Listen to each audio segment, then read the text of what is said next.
Hello everyone and welcome back to another episode of the RLR Retrocast. The Worldwide Weeps are back at you once again with yet another cast, and we have exciting stuff to talk about this time. But before that, I'm joined today with the usual guys. Hickey, how you doing? Hi, I'm doing fine. I'm very happy now today. Today specifically. Why are you happy? Because I discovered that Bandai listened to my praise and made Idolmaster Cinderella Starlight Stage work on my phone again. Oh, that's beautiful. Don't you know mobile games are cancer? Don't you know you are cancer, so why don't you shut the fuck up? Oh, it's already begun, people. And you said it with such a happy tone of voice, too. How can I be mad? Yes, and the other guy. Happy. I'm just happy. Well, it's good that you're happy. And as you could tell, I'm also joined today with JD. How you doing? I'm back for another one, Tori. I'm doing quite well. I'm not hungover after going to a hockey game last night. Good job. Aren't you proud of me? Very, very proud. Yeah. Yeah, my mom was nice enough to buy a couple tickets for me for my birthday, so took advantage of her kindness and had fun at a hockey game last night. I'm so glad you're not vomiting everywhere in your house again. Yep. I'm not sure I would be here. I don't know, with my latest terrible habit of Monster Hunter World.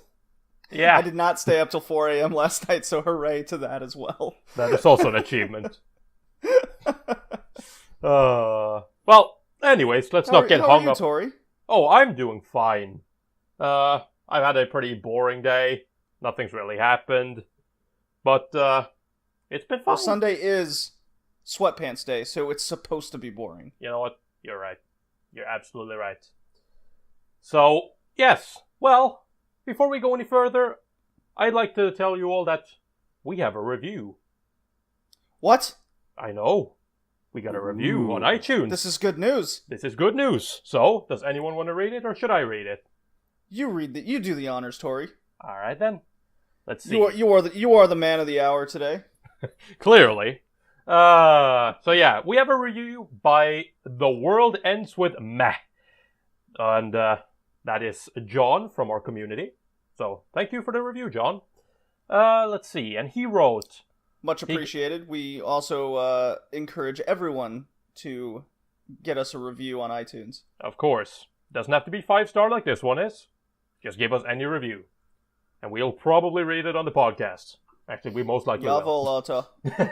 Unless JD forgets to check if we have a new review. Like you did last week. Anyways. Come on, you're silly. You're crazy. Yeah. All right. Moving on. Let's see. John wrote, RLR has a great selection of shows that cover a variety of topics such as retro anime, retro games, and modern games. Splitting it up this way is useful if you aren't as invested in a particular fandom and don't want to hear hosts talk about things that you don't care about. That said, I listen to every cast because I think they're all very good. Episodes of each show come out on a consistent basis without fail and have very good audio quality considering the length of the episodes and locations of the hosts. The hosts are very knowledgeable in their respective subjects and have a good rapport with each other.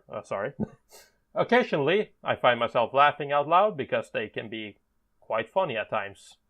As for criticism, there can be some crosstalk and interrupting between hosts, and sometimes hosts will derail from the subject for a moment, but they eventually get back on track, and their side tangents can be amusing at times.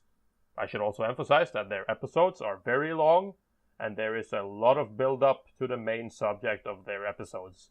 I personally enjoy this because it all allows them to discuss industry news and answer podcast questions in more detail.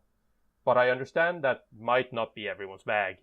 Everything said, RLR is awesome, JD is a hard worker in everything he does, and I appreciate him bringing multiple great podcast shows to us. Best of luck to them. This is a smile on my face right now. Big smile. Yeah. I'm a happy human. A happy human. He's a happy camper. Well, thank you, John, for that review. And yeah, like JD said, if anyone else wants to leave us a review or any feedback whatsoever, write us an iTunes review or somewhere else, or join our Discord and tell us directly if you just want to do that. You can do that too. So, let's see. Oh yeah, right. So I also have a quest update. So I just decided to I just decided to throw that out immediately. It's not long, it's just one show. I'm finally finished with the 90s on my quest. So that's fun. The final show I decided to watch was a show called Kacho Oji, or in English, Legend of Black Heaven. And I'm not familiar with this at all. You should be. Legend of Black Heaven is a show about a guy, your average white-collar office worker who just lives his everyday life with his wife and kid and goes to work and nothing exciting happens whatsoever, and he's actually quite Until miserable. He's transported to another world? Almost. This guy has a past. He used to be in a band called Legend of Black Heaven, and they were a hard rock band, and he's a really good guitarist. So, but since he's gotten old and he's now out of the what the is scene, considered old in this? He's old enough to have a wife and kids. In the music world, that is too 18? old. No, he's like 30, I think, something like that. No. Yes, JD. Anyways, I don't think his age is actually ever specified, but yeah. Okay, He's, fair enough. He's old. That's all you need to know. Anyways, so what happens is he is discovered, or his wife ends up throwing out, she has cleaned up their entire apartment for everything music related. The only thing he has left is his flying V guitar, which he also ends up throwing out. And he gets very upset. Yep. He gets very upset, and but he ends up running a new person ends up being hired at his work, a secretary, very hot blonde, and it turns out that she's an alien, and they have come to recruit. Turns out you were watching a hentai the whole time? And no, I wish. Anyways, they end up taking him to their spaceship because they have discovered. Because they are under attack from a different alien race, and they are getting close to Earth, and the wars will soon affect Earth. And what happens is they need him to play his guitar, because his sound and his enthusiasm for hard rock is the only thing that can activate their secret weapon of mass destruction that will destroy anything. So sounds very Macross-ish. Yep. So basically, every episode is just him going to this spaceship again, fucking playing his guitar like a boss, and cool music, and just, destroying of aliens. I loved it. What year did this come out in? 1999. Yeah, it's on my plan to watch list. 5 years after Macross 7, I believe? Mm-hmm. Because that's what it reminds me of, heavily of Macross 7. Oh yeah. Hey, Tori, should I talk about The Legend of Black Kevin?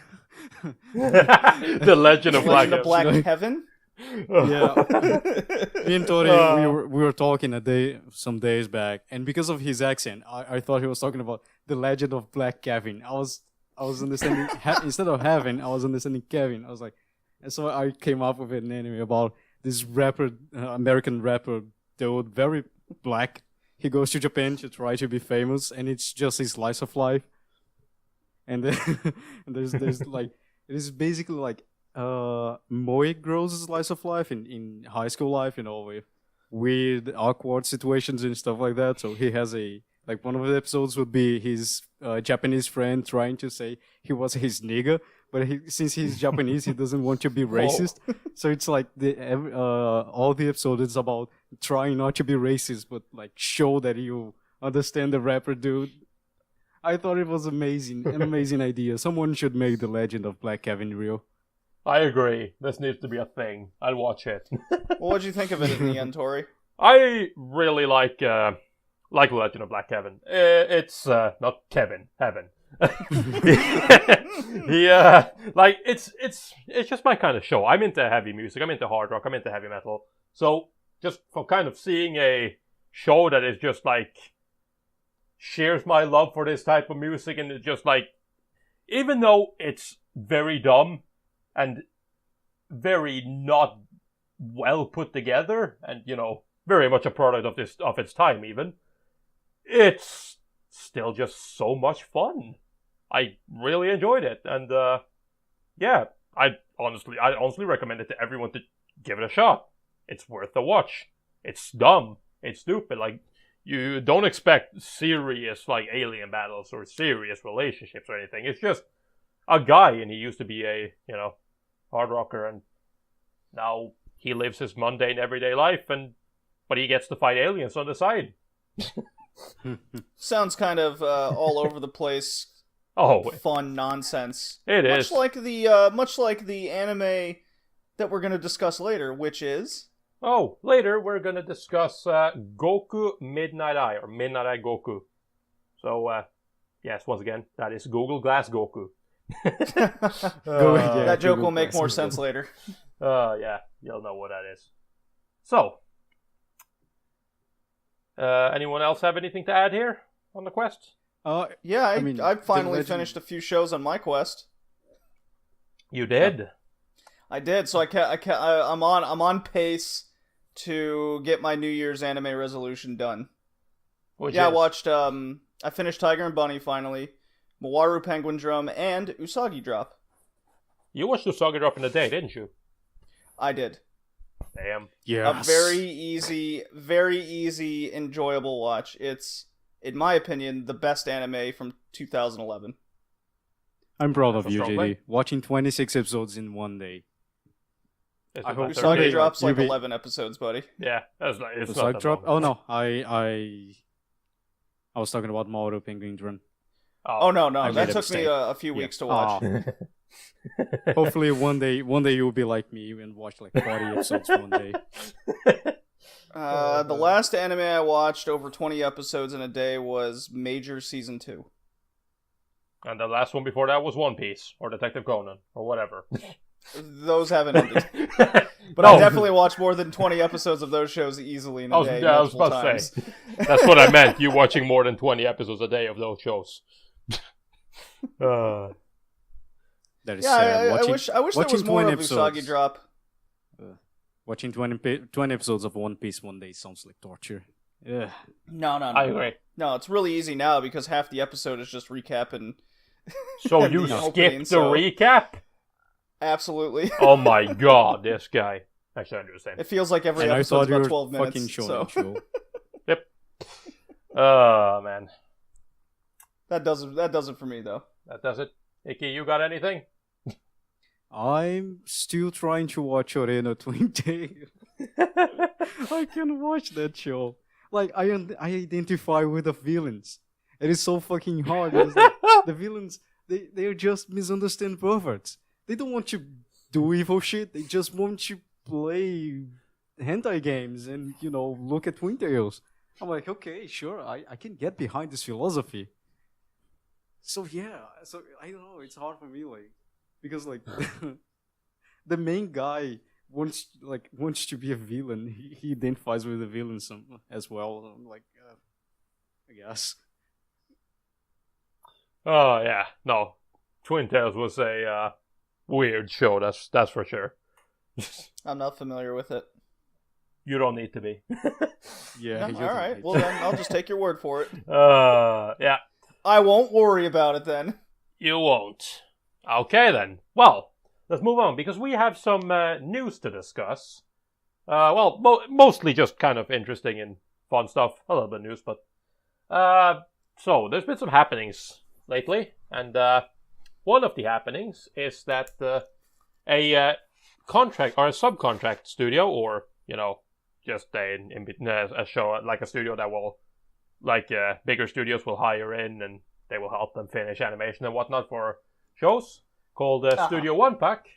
They closed down after the death of Hirotsugu Yamada, and this is a big deal because Studio One Pack is one of the biggest subcontract studio, probably the biggest subcontract studio in Japan. So yeah, I would say it's the biggest. Now we have around 100 animators that have lost their jobs. And that is a blow because Studio One Pack has been involved in the, animation production of more than 20 shows this season.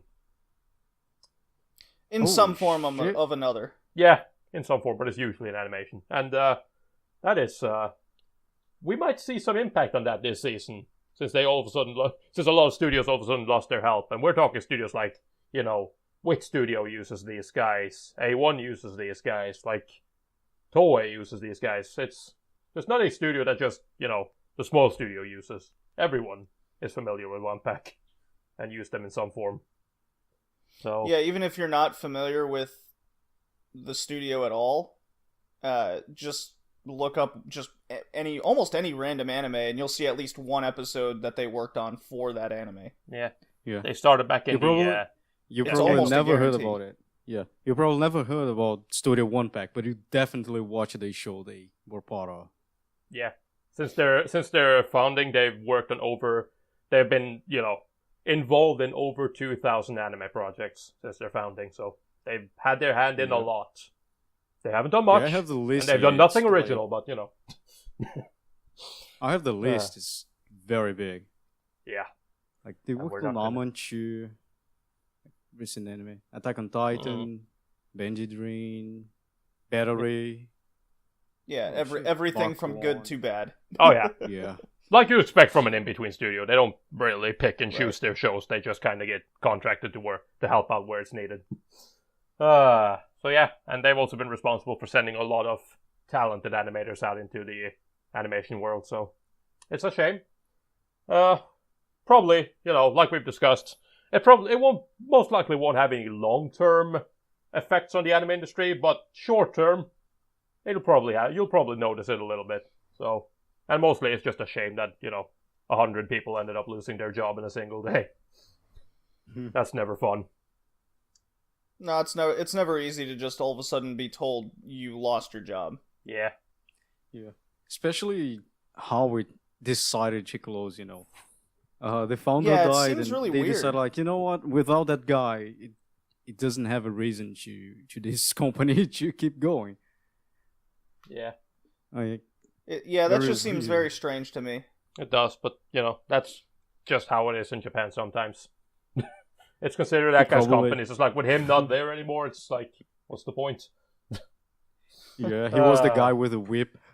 So like when he Yeah. died, everyone's like, "Yes, we are free to go finally." Yeah, that's the No, that's the only way I could see this. It's like slavery's been lifted, And then they end up at Wit Studio, everyone in there, once again and then slaves. they end up just getting bought by another owner.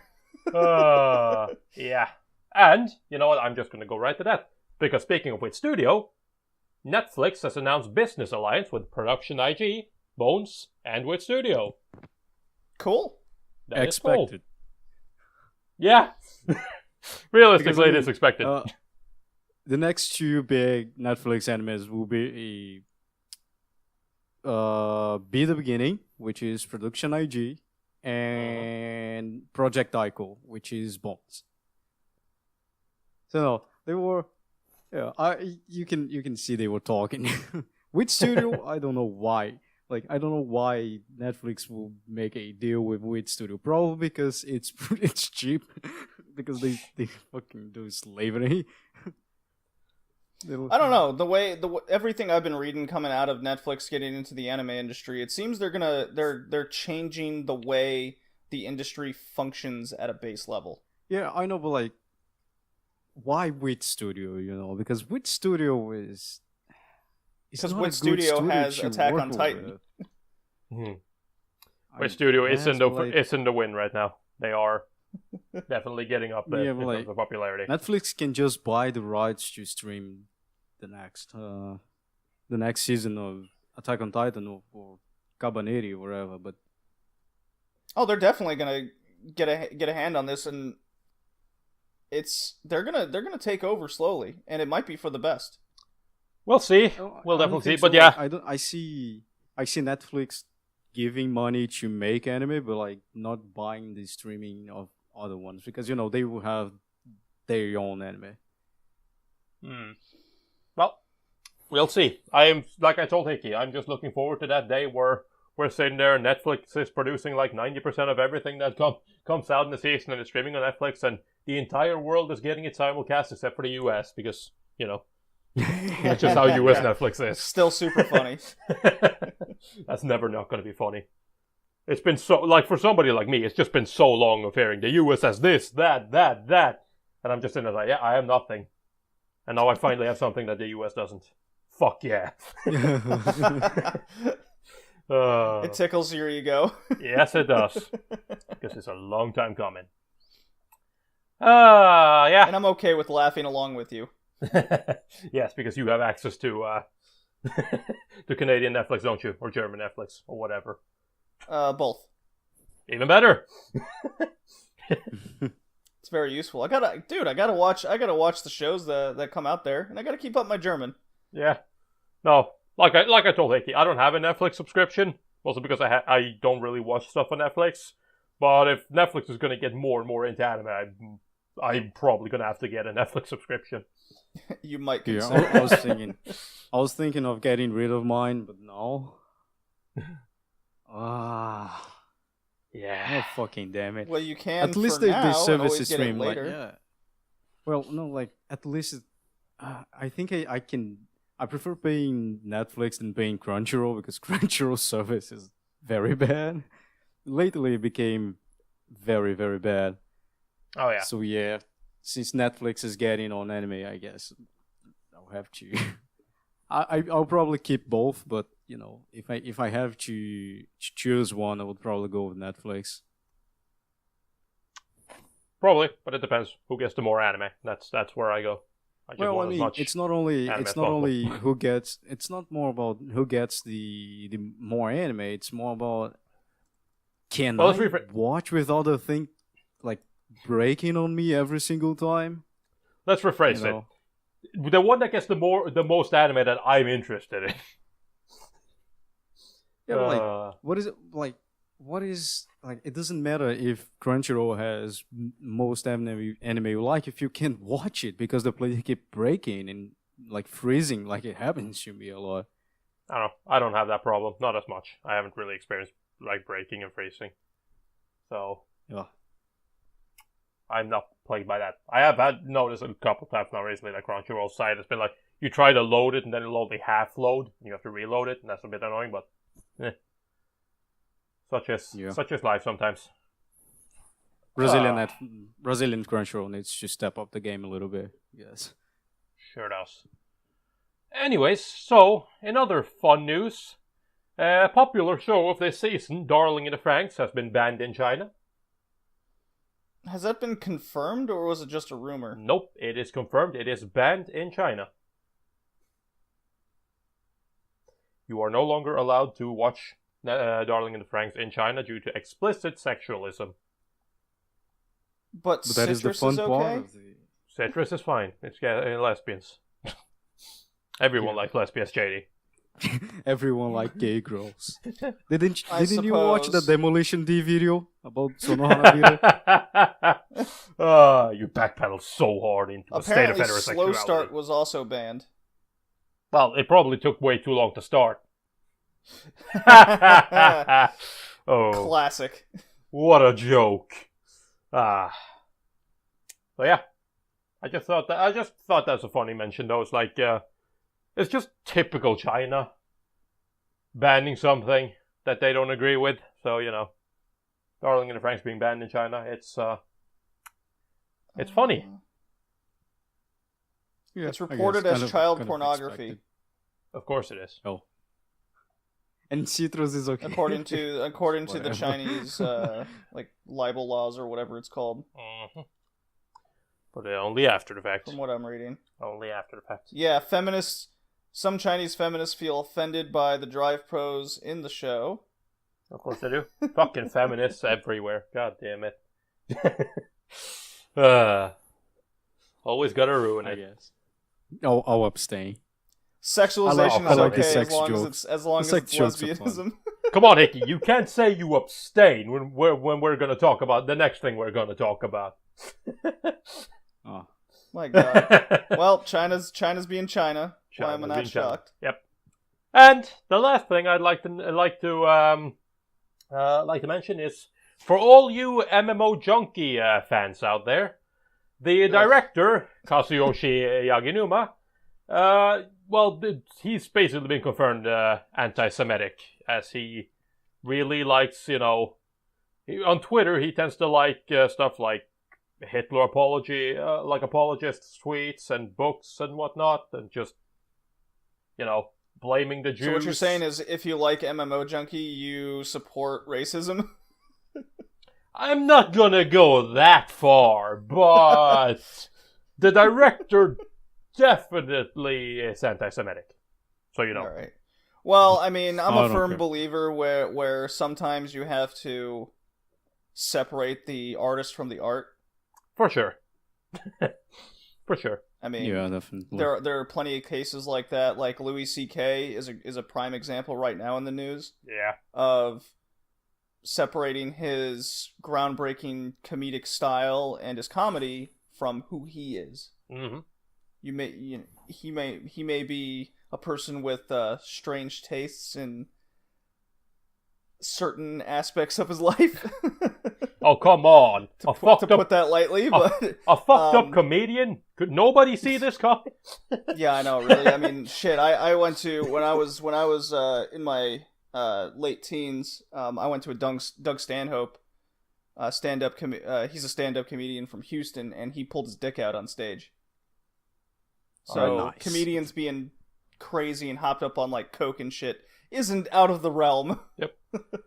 I mean, so even something coming out like this of an anime director being anti-Semitic, I'm like, all right, well then now I really don't like the show.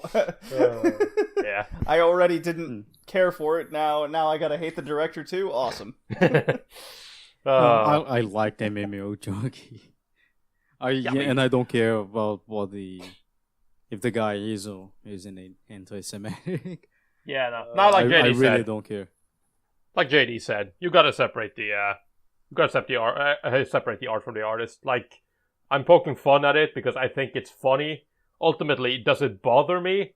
Not really. Like, it doesn't mean anything to me whether or not he is or isn't anti-Semitic, but, that's his choice. He gets to live with it. I'm not bothered about it. I just thought it was funny, browsing Twitter. It's and not okay. It's not okay. I mean, let's be real here. I mean, if you choose to believe something, I'm not going to say you can't believe that. However, I'm going to say if you're going to practice that, expect to get punished. But yeah, no, like, whatever.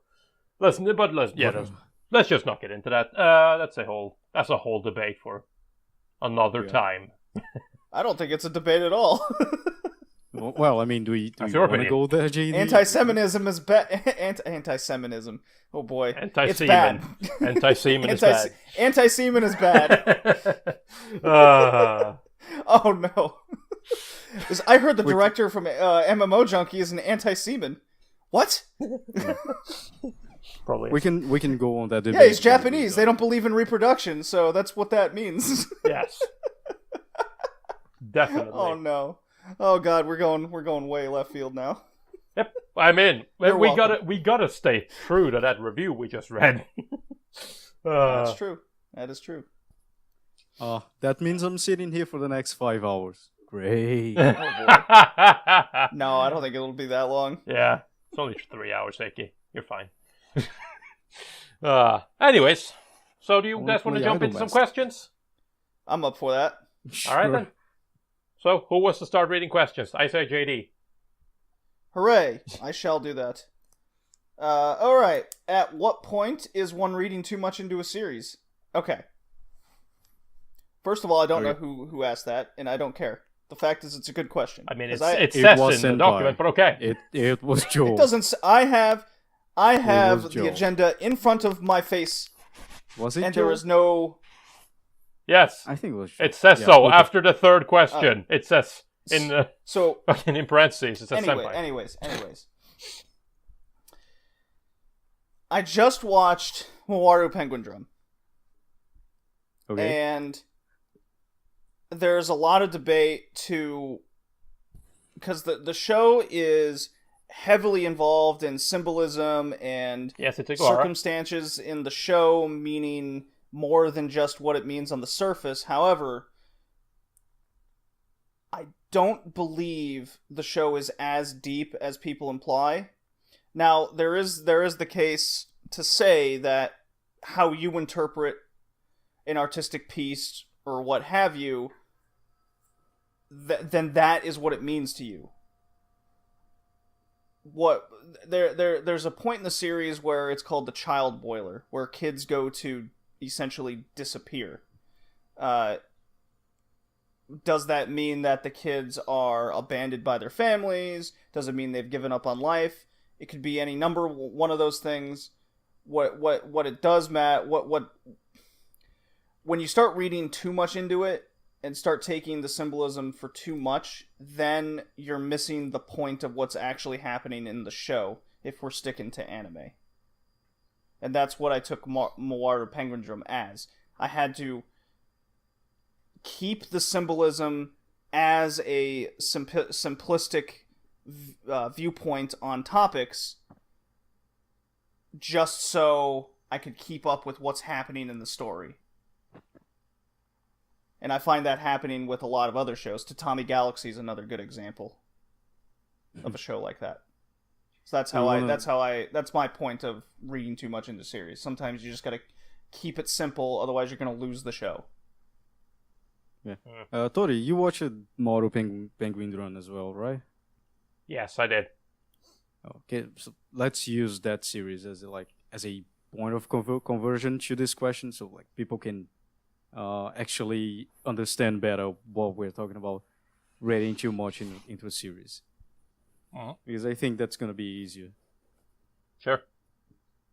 Yeah, like JD, like for me, when reading too much into a series is when you become the conspiracy theory guy.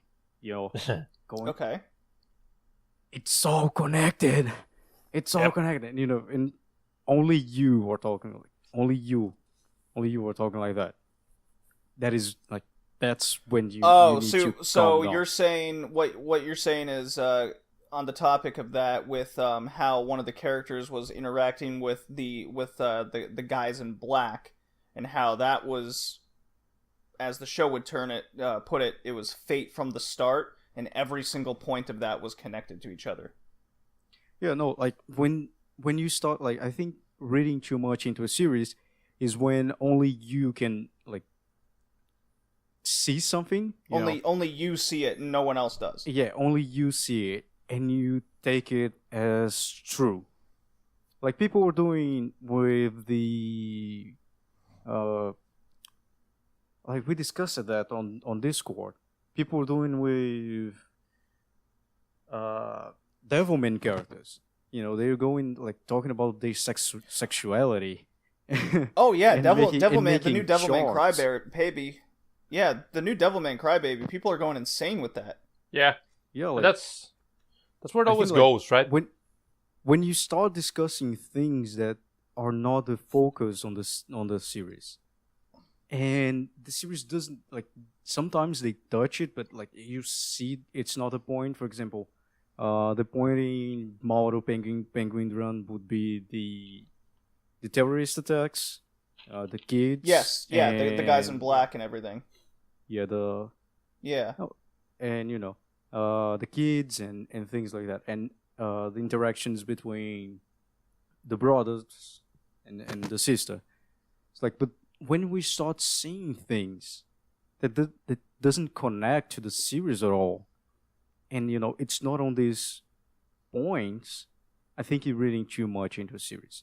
And like when you start seeing things no one sees, and you think it's their problem, and you try to convince them it's there, and every single time you listen to the same words, dude, it's not.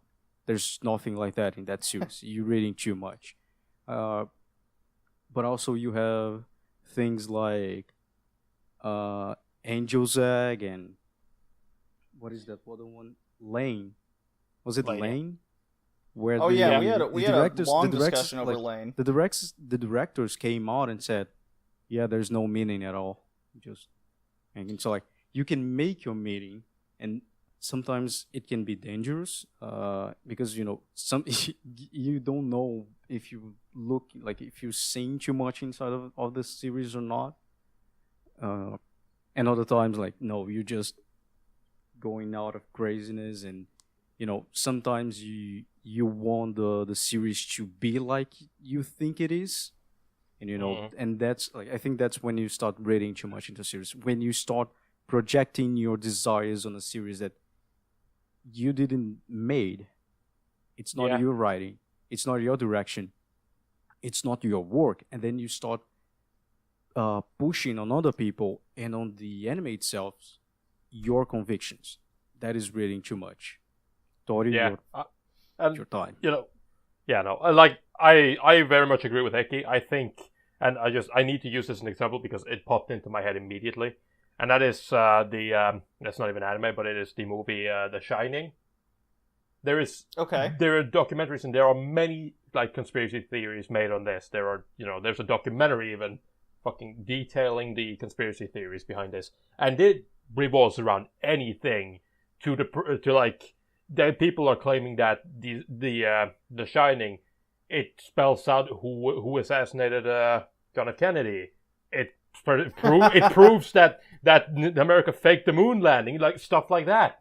It's like and they always they have points of reference and whatnot. They can show you proof in the setting, so in the setting of the movie and whatnot. But it's like that's kind of that point where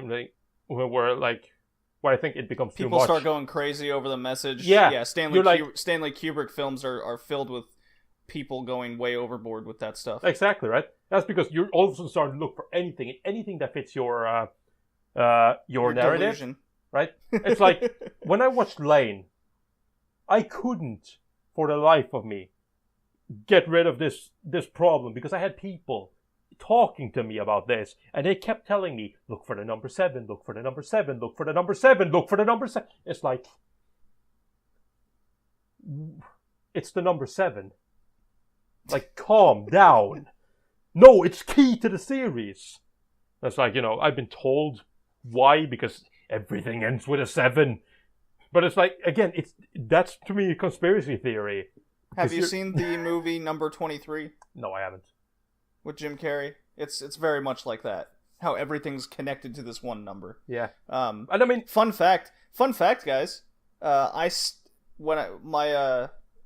New Year's break with my mom, we actually stayed at the hotel that The Shining was based off of. Nice. That is cool. Fun fact I was going to say is, did you know that if you start looking for a number, you will see it everywhere? Absolutely. That's the whole premise of the number 23. Yeah. And you will go insane. Yep. Because, again, you're looking for something. And if you're looking for something, you can find it. Because usually, it's everywhere. It's like the moment it's like the same thing was like, you see faces where they don't exist. Right? You start looking around at you, and you can see stuff that has the shape of a face. You can find it everywhere. Your mind plays tricks on you constantly. Yes, essentially. I played a video game called The Inpatient. Hickey watched me play that shit. I was freaking out because my mind was starting to wander, and god damn it, I still haven't gone back to it because I'm like damaged by it. It's like it was so fun, like JD screaming. You can even take it to that like level of. You remember when you were younger and you would have nightmares. I'm not sure if anybody's like me, but when I watch these scary, I had a nightmare last night. Especially, a lot of people usually have more frequent nightmares when they're younger. But like, I remember when I was younger, when I watched a scary movie or something, and I would go to bed, I couldn't help but see when I was laying there in the dark with my eyes open, there was always this like outline of a person in my room every time. Oh yeah, fuck that. And shit. I would turn on the lights. There was no one there every time. This only happens. You don't know that, Tori. Yeah. No. I mean, I'm still alive, aren't I? But like, are you really? No, not really. But yeah, no, and it's kind of you are watching Death March. That's true. There's no way you're alive. That's true. But yeah, no, it's kind of that, right? Your mind is playing tricks on you. You're scared. Therefore, your mind is kind of thinking there might be someone there. You don't know. But yeah, anyways, let's move on. And not be stuck on this question forever. I love your questions, Senpai. They do make us think. But we miss you. We do miss you. Should I read the next question then? I can do that. Oh, I almost made a bad one. Oh, okay. I hold it in. Good. Okay. All right. Next question is also from Senpai. How do you feel about the thought of just turning your brain off to watch a series? Why do you feel that way? Oh. Just turn your brain off is something you will often see when somebody will argue that a show doesn't have to be deep or doesn't have to have any different meaning.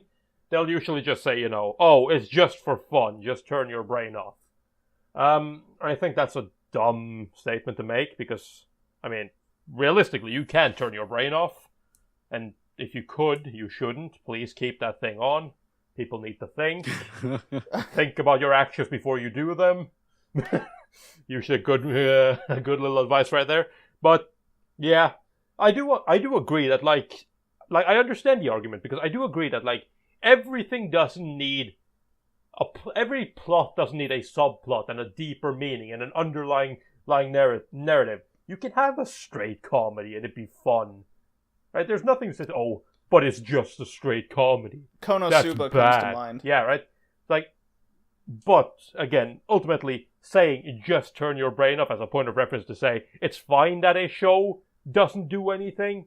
No, I can't agree with that.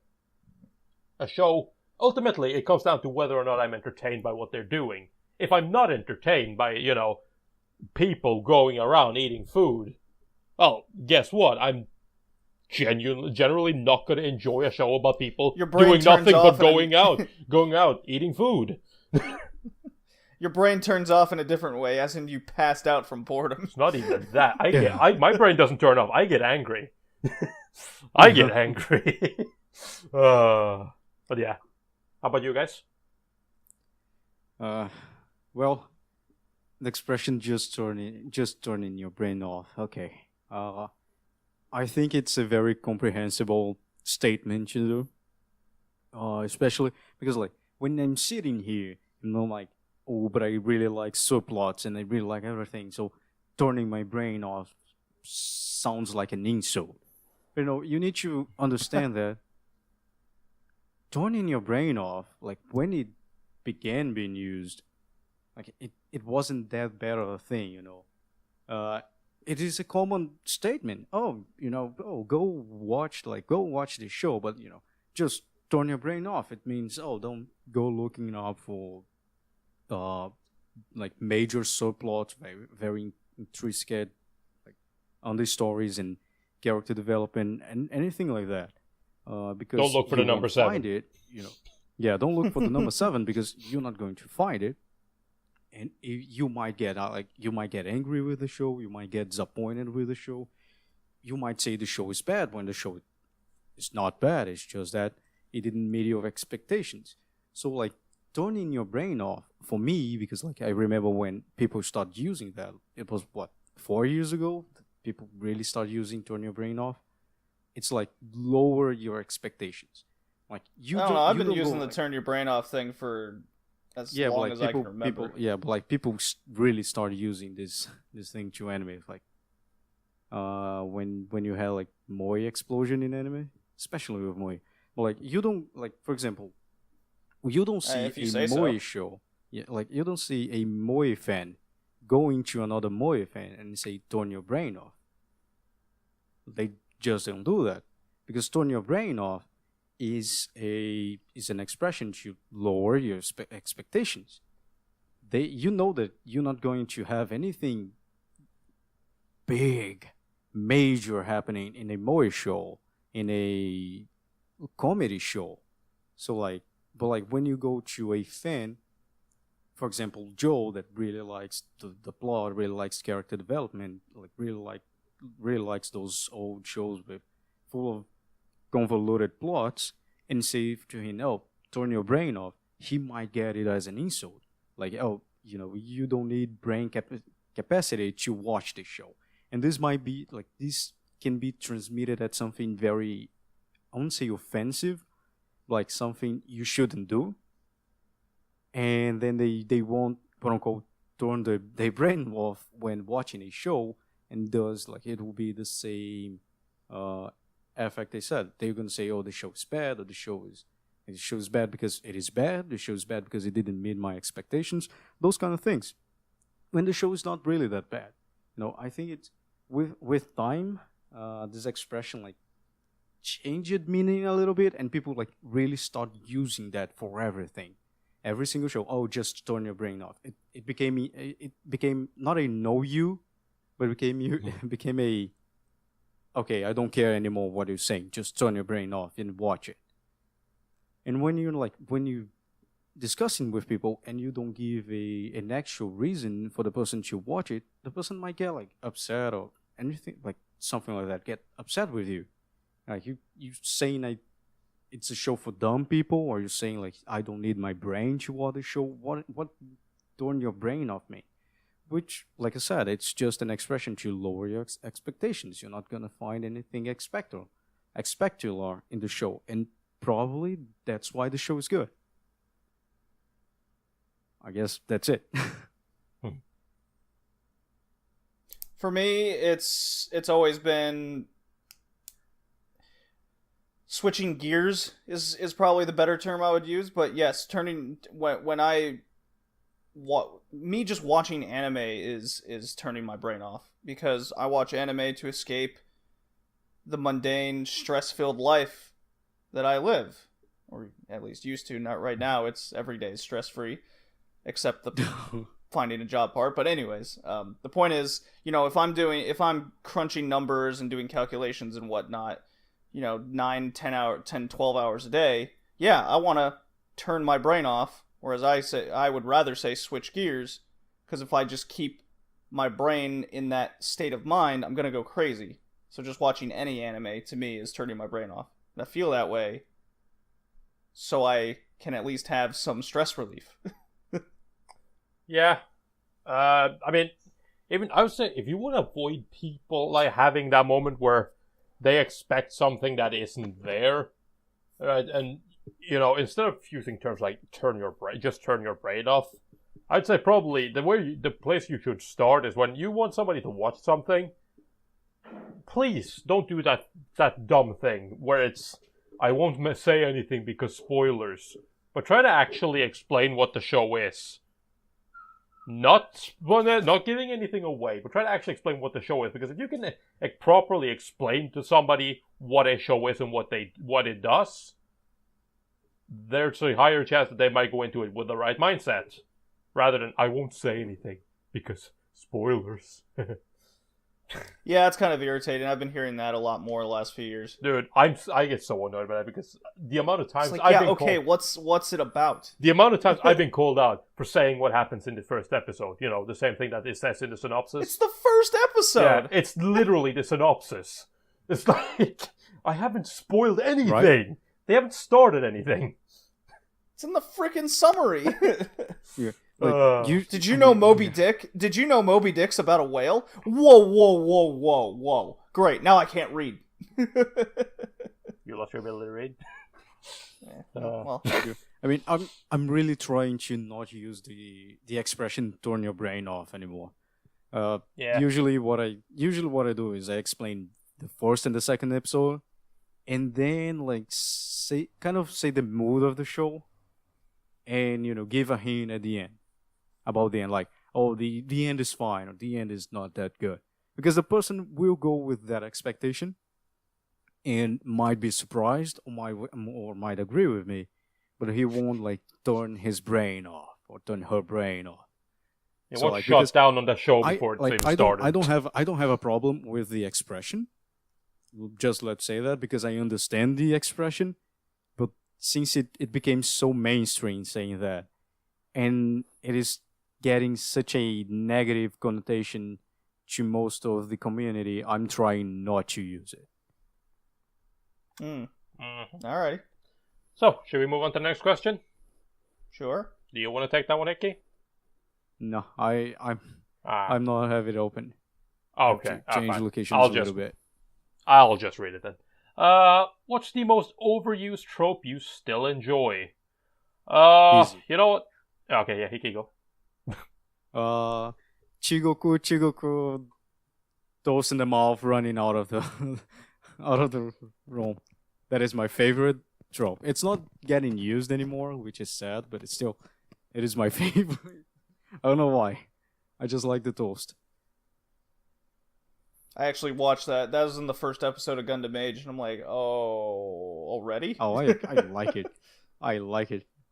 I love it. I guess I still like the kids piloting mechs for some reason. Weird. I know. I agree. Because I always wish they would showcase adults more, but the series is always focused on a kid doing it, and more often than not, I end up liking the show. One thing that just, I mean, obviously, I'm gonna have to use a caveat because it's always the case. Like, it has to be done well, but for me at least. But like, the thing that I don't seem to tire of at all is the underdog fighting against somebody better, like, or somebody that's much more. I don't understand why, but I just get that happy feeling every time. It's just like, yay, they did it, they defeated the big bad, and it's like, I've watched this for like the 50th time in a row. So I still like it though. Yeah, I understand. It's like every shonen ever. Except I don't like shonen, which is weird. Yeah, and you don't even mind that you're watching that on episode 5 and there's still 50 to go. Like, yeah. Oh, yeah, they defeated someone stronger. I think for me though, it's mostly just like in terms of sports anime, because I still have that, like, I don't know, I don't get tired of seeing the same thing in sports anime. It's like, I've seen this premise so many times before, but it's a sports anime and it's hype and I love it. So yeah. Sports anime is always hype. Gotta stay hype. I don't know, Two-Car wasn't very hype. Well, that's why it's not good. Hopefully the badminton anime that will come out in summertime will be good. I'll watch it. I'll watch it too. Let's see. Okay, next question. Oh, this is a series of questions. Say you were a pro wrestler in the WWE, and part of your character is that you're an anime otaku. What would your outfit look like? What anime OP or ED would be your entrance music? And what would be the name of your special move? Psh, got this. First of all, it already exists. It's called Tiger Mask, and that's in New Japan. Mm-hmm. Alright. But I would be a parody on every shonen character. And come out to, let's say, the first... I would come out to the One Piece rap. Oh, God, no. It's better than my idea. I'd wear a straw hat. My finishing move would definitely be the Kamehameha wave to someone's chest. Come on, I got it's easy. Yeah, easy. Sure. Yeah. Okay, fine. I mean, I would just point out that you don't have enough hair to, be the shonen protagonist, but I guess it's fine. Luffy doesn't have long hair. But Midoriya he has hair. from My Hero Academia doesn't have long hair. But he has a lot of hair. Dude, I just throw some gel in here. Got it down. I'm sorry, JD. I had to point it out. I'm just thinking about fucking going. I would have to be a cruiserweight because I'm tiny, but That's I get fine. you. Don't worry about it. Alright then. So let's see here. Okay. You guys aren't wrestling fans, so... No, that's No, true. I'm not. But still, what would my outfit look like? I don't know. I'd probably go in there fucking lamest fucking anime shirt I could find. Always. Okay, I'm gonna rep the waifu, fucking Kaga Koko on the front, Fujiko Mina on the back. I don't know. Something like that. And yeah. What OP would I go with? I would have my entrance music would be what's it called? Let's see here. I had it. It's End of the World from Stardust Crusader Season 2. And what would my special move be? Or called? It would obviously also be from JoJo. And that would be the Nigerundayo Smokey. Yep. Not a single win. we discussed it, right, Tori? Do you remember my idea? It was the best one. Yeah. Present your idea. Just imagine. I'll just first of all, my my interest music would be Goku's second season ED.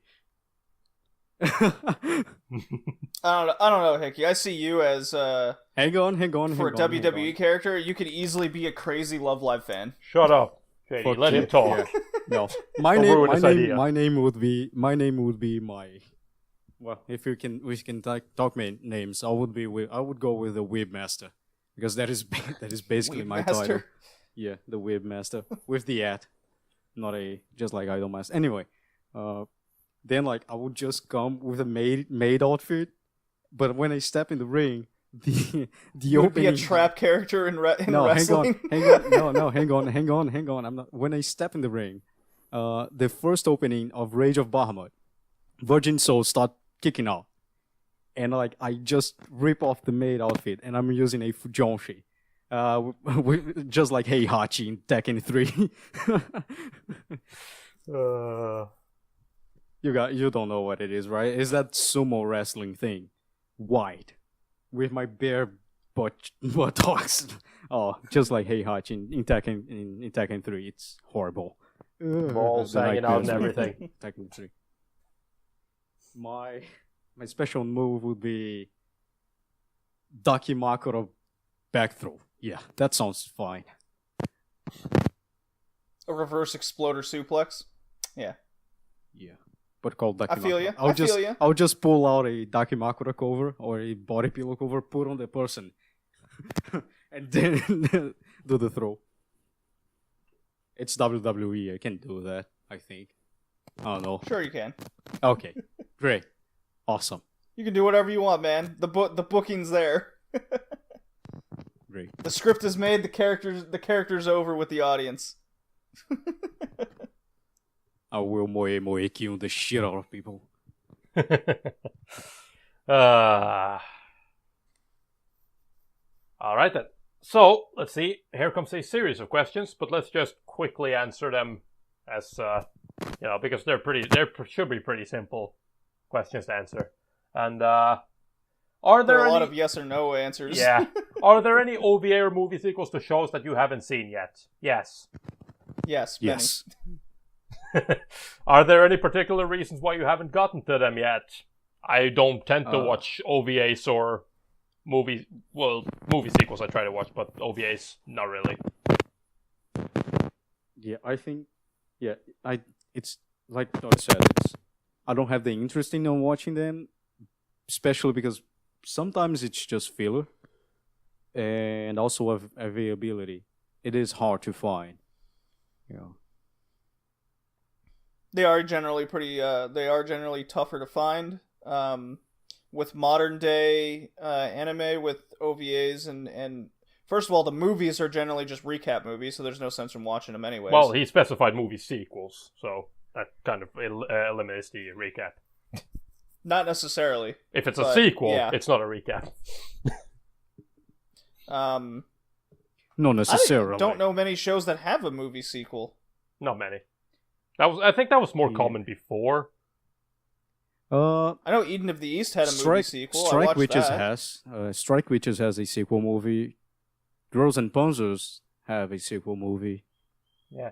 Recap movies is very common now, and I'm fine with it because it seems to be very successful. So, why not? Well, Hickey, you just named two anime I don't care to see in the first place, so... I don't know, maybe that's just part of particular shows, which is why I'm not too familiar with. But OVAs and specials and whatnot, they're generally just filler nonsense episodes anyways. Yeah, it's like, a lot of shows, especially with the OVA episodes, when a lot of shows started phasing out the onsen or beach episodes from their main series, that ended up becoming the OVA. So, it's, not really that interesting. If I know that there's an OVA or special or something that actually adds something to a show, I will try to watch it. But other than that, not really. Yeah. And let's see. Also, this seems like a common trend with this type of media. On MAL, main series will have hundreds of thousands of users, but an equally important / good OVA or movie release is completely ignored. Why do you think that is? Yeah, we kind of answered that. Yeah, kinda. I mean, you don't even have to go that far. I don't know any of equally important good OVA movie releases in the first place. But I mean, like, the thing is, you don't even have to go to OVAs or movies. Oftentimes, if you go to Mal, you'll see, like, the first season of something will be very popular, and the second season will be less popular. Very much so. Yeah, you take a user who gave season 1 like an 8, 9, or 10 out of 10, and then they didn't watch the sequel. Yep.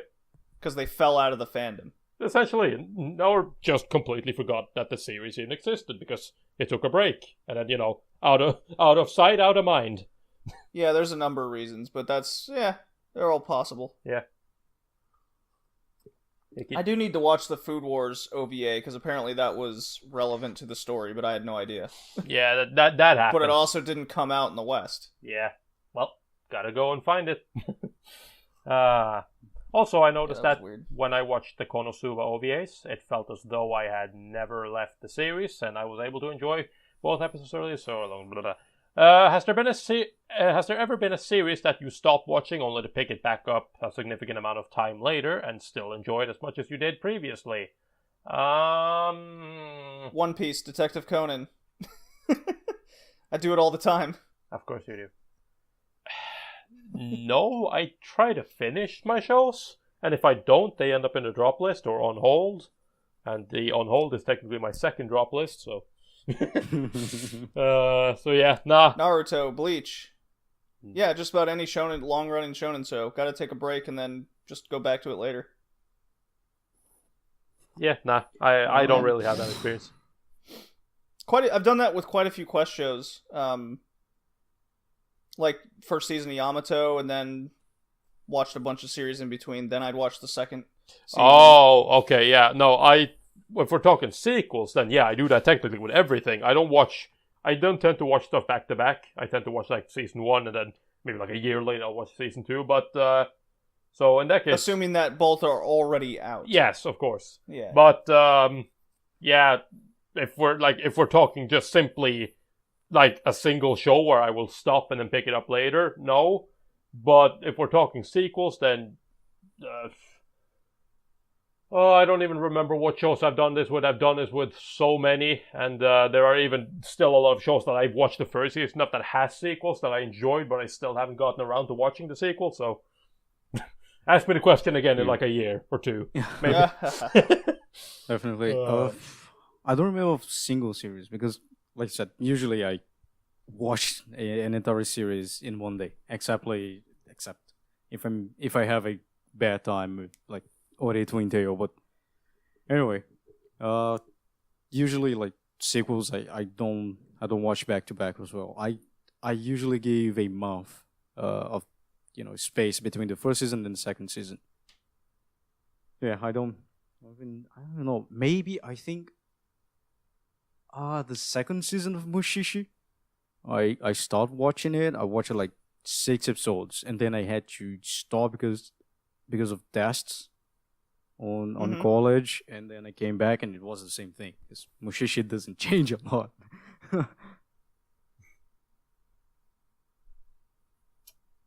Alrighty then. Sure. So, with that out of the way, got a notification: Tekken 7's $20 at Target. Nice. Anyways, that takes us. Let's ignore this. Might have to go get Tekken 7. This isn't the video game podcast. You don't like fighting games. Yeah. Now that's the end of the questions, though. So, how about we move on to the main topic of today's podcast? And the main topic is, as I've simply titled it, Future in Anime. And that is inspired by our good friend, Google Lens Gokuu. So futuristic year of 2014. Yeah. You guys frightened me with all the things that I had to look up, because I had no idea what you guys were talking about half the time. Yep. Well, I mean, mostly we're going to talk about... Hickey wanted to talk about some stuff with production and whatnot as well, and just future in general. I mostly aim for animation or animation techniques and where that might go in the future. But yeah, so where do you guys want to start? We got a lot of stuff to talk about. It's up to you, man. It's up to me? Yeah? Well, so the thing is, with where we are right now in anime, we can kind of, the future, well, not even just in anime, but that future that we've all imagined once when we were kids, remember the sci-fi movies way back when? And it's like, that future looks cool. My damn hover cars already. Yep. And basically, the future is here. We are right now in the future. Funny, right? But it's not as future as we want, man. It isn't. Yeah. That's weird, right? Because Trump still needs to, install the nuclear thing, press the button, and then we have and then we're in Fist of the North Star. Yay! Yeah, exactly. No, that sounds horrible. But yeah. No, what I've been thinking about as well, because with the more time that passes, we've seen animation techniques, especially, change a lot over time.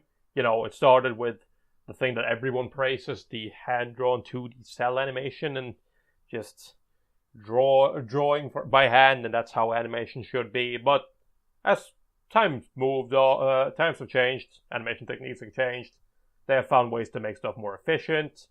CG started being incorporated into anime back in, way back in like the even the 80s with things like Gokuu 13, which showed us some of the most horrific looking CG you have ever seen. But again, the early 80s. That was just how it was right back then. And, it's back too then, painful. Yeah, I know.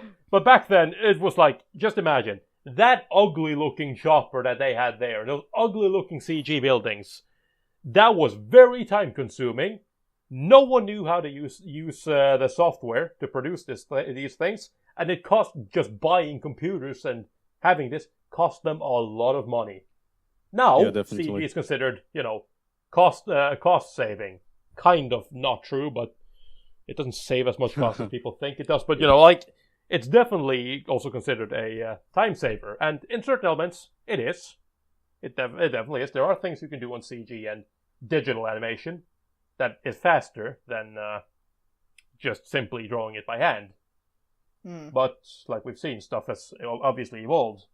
We started seeing things with digital animation exploding. We started seeing things like dynamic backgrounds.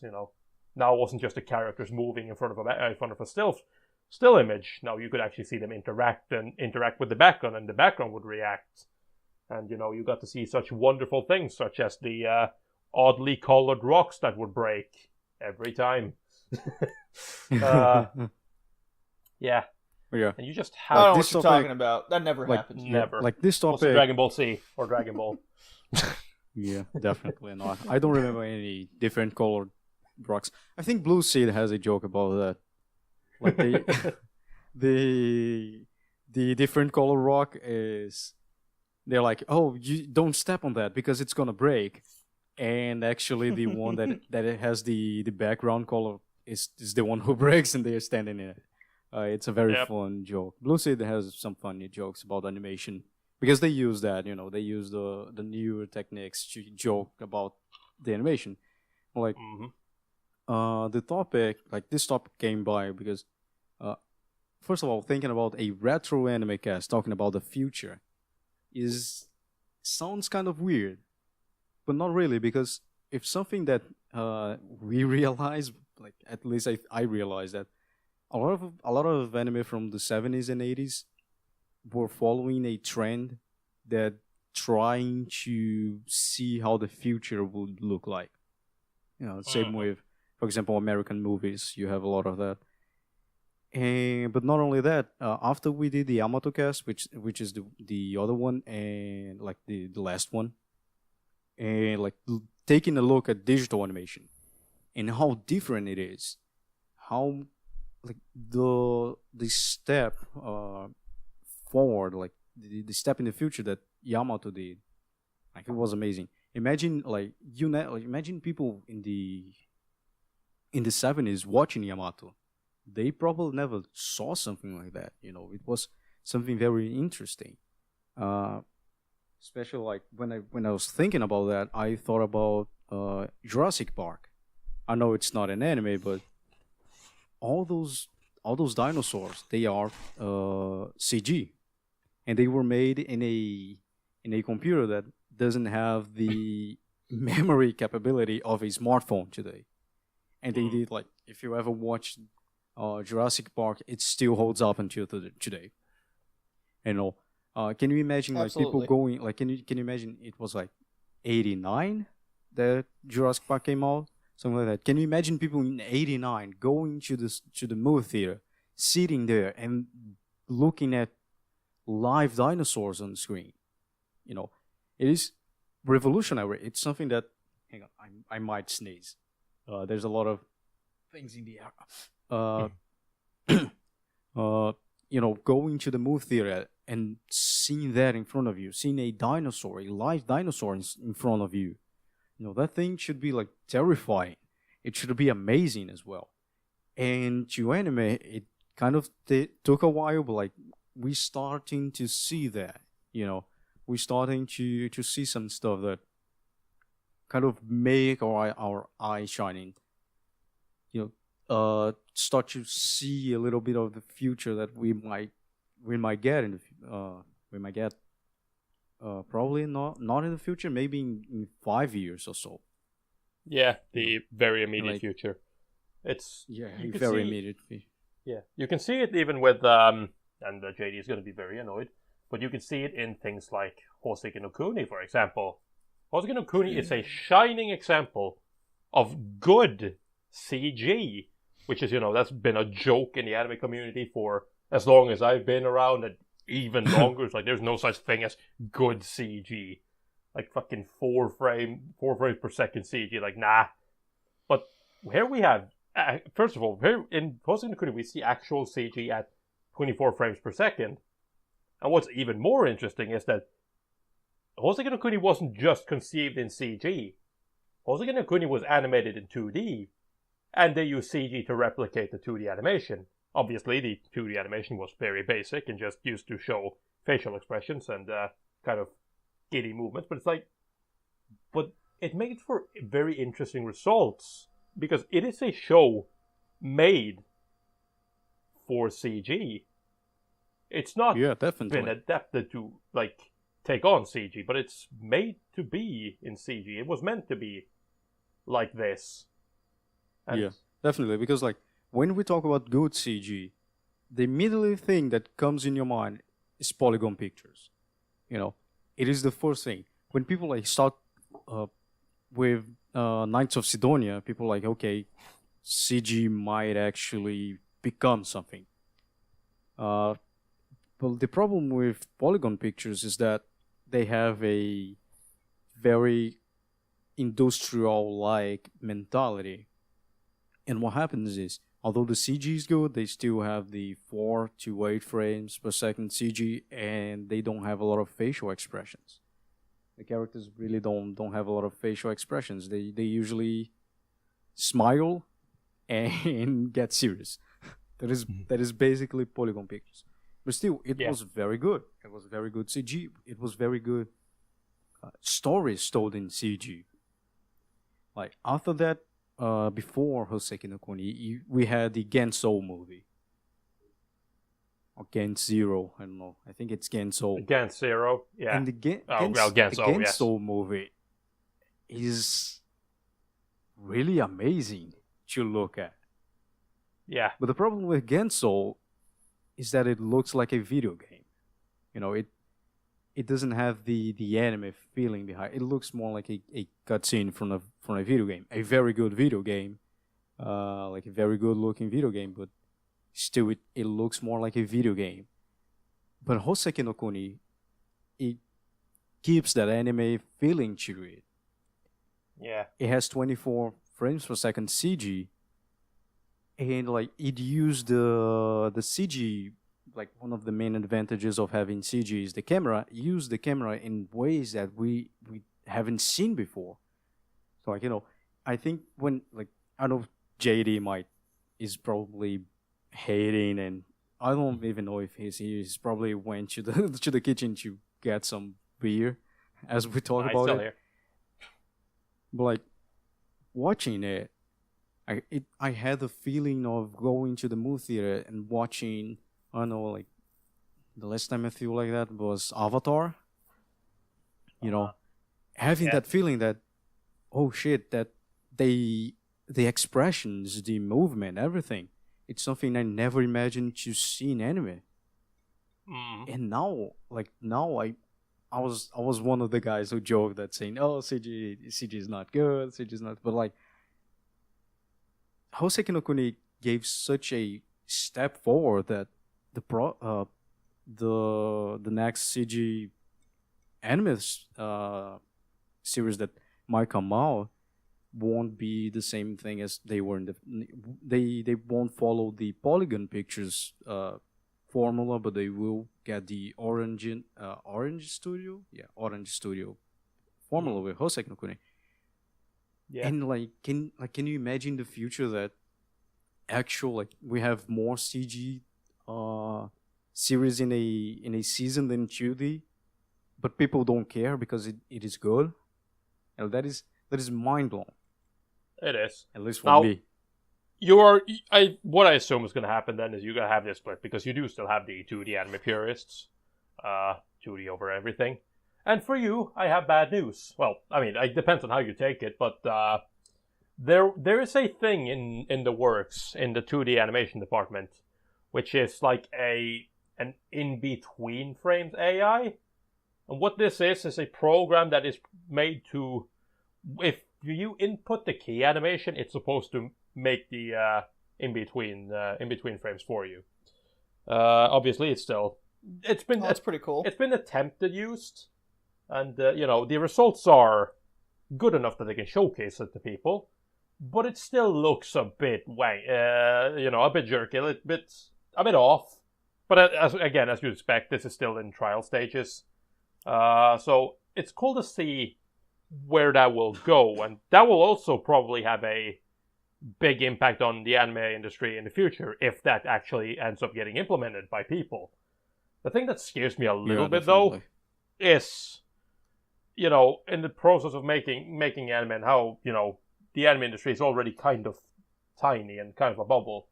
What will happen to a lot of these people that will then have jobs no longer considered necessary? In-betweeners. Well, we got an AI that can do your job. So it's no different than any other job getting. No, and that is true. Technological advances. That is true. Yeah, I guess. I want to be a lawyer, and I have a big fear of AIs, because there are AI lawyers already, and that is very scary. That is actually very scary. There's one place in Europe that is discussing to actually legalize AI lawyers. That is very scary for me, for example, because I might lose my job, the job that I don't even have yet. I don't see that happening in your lifetime. Oh, it's gonna happen. In Brazil, I don't think so. I think Sweden has AI judges, for example. They have AI judges. Japan. Well, there has to be crime in the country first. So. Sweden's got a lot of crime. Don't you worry about that. They got a serious rape problem. No, but anyways, for example, they don't have an actual judge doing, for example, divorce. It's an AI. The AI do divorce things, that kind of thing. Crimes. Japan has an AI citizen. Japan has a really? Yes. Yeah. A legal citizen, that's an AI. It's weird. There are a few more countries that has one, but they are actually, starting to implement AI people into society, and it's weird. Well, companies are people too, so according to America. Yes, they are. They have personality. Yeah. Anyway, for example, I might not be a lawyer, but I can become a judge. That is fine. The problem is the in-betweener is like the first step to becoming someone in the anime industry. So if we have an in-between AI, the requirements to become the animator, which would be the second job, the promotion to an in-betweener, will rise a lot. And a lot of people who works with in-betweener, like with in-between animation and even animators, they might lose their jobs, and what they're gonna do, I don't think Japan has jobs to absorb the people from the anime industry. So we might see some. It's gonna be an interesting development. We're gonna see like some RoboCop, Detroit shit going on in Japan. Judge Dredd type situations. The amount of people working at McDonald's in Japan will skyrocket. Right. Nah. Yeah. May I take your order? Oh man! And I think the last thing from production would be motion capture. Motion capture, yeah, and that's just to kind of fill out on what you were, because you went to Ganso kind of earlier than I anticipated, but Ganso is it's CG, but they also use motion capture.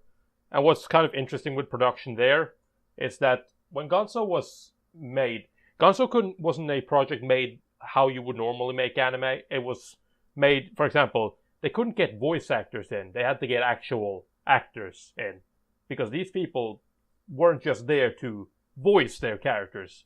They were there to act out their characters in front of this motion capture system that would then, use CG to make the characters move.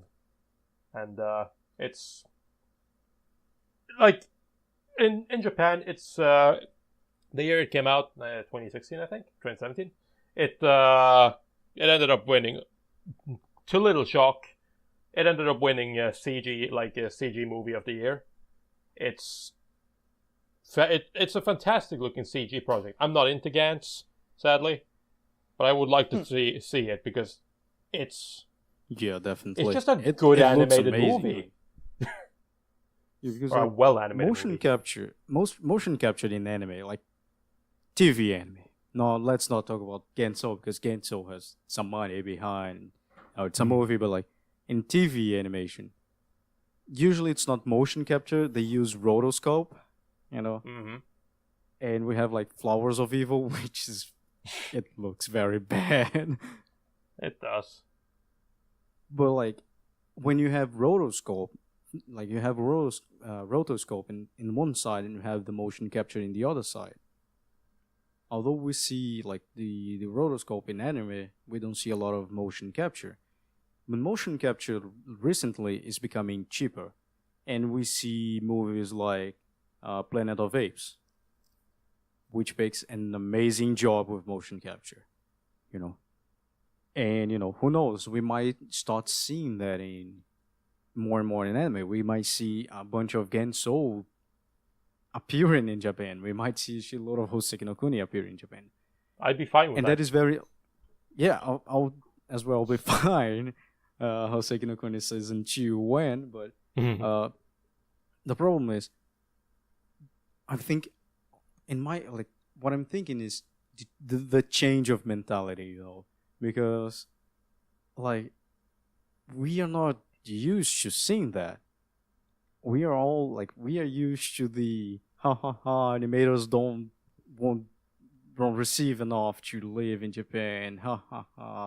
CG is nothing good. It's just bad shit. And now we're seeing like we're picking in the future, and it's something that I don't know if people wouldn't expect that.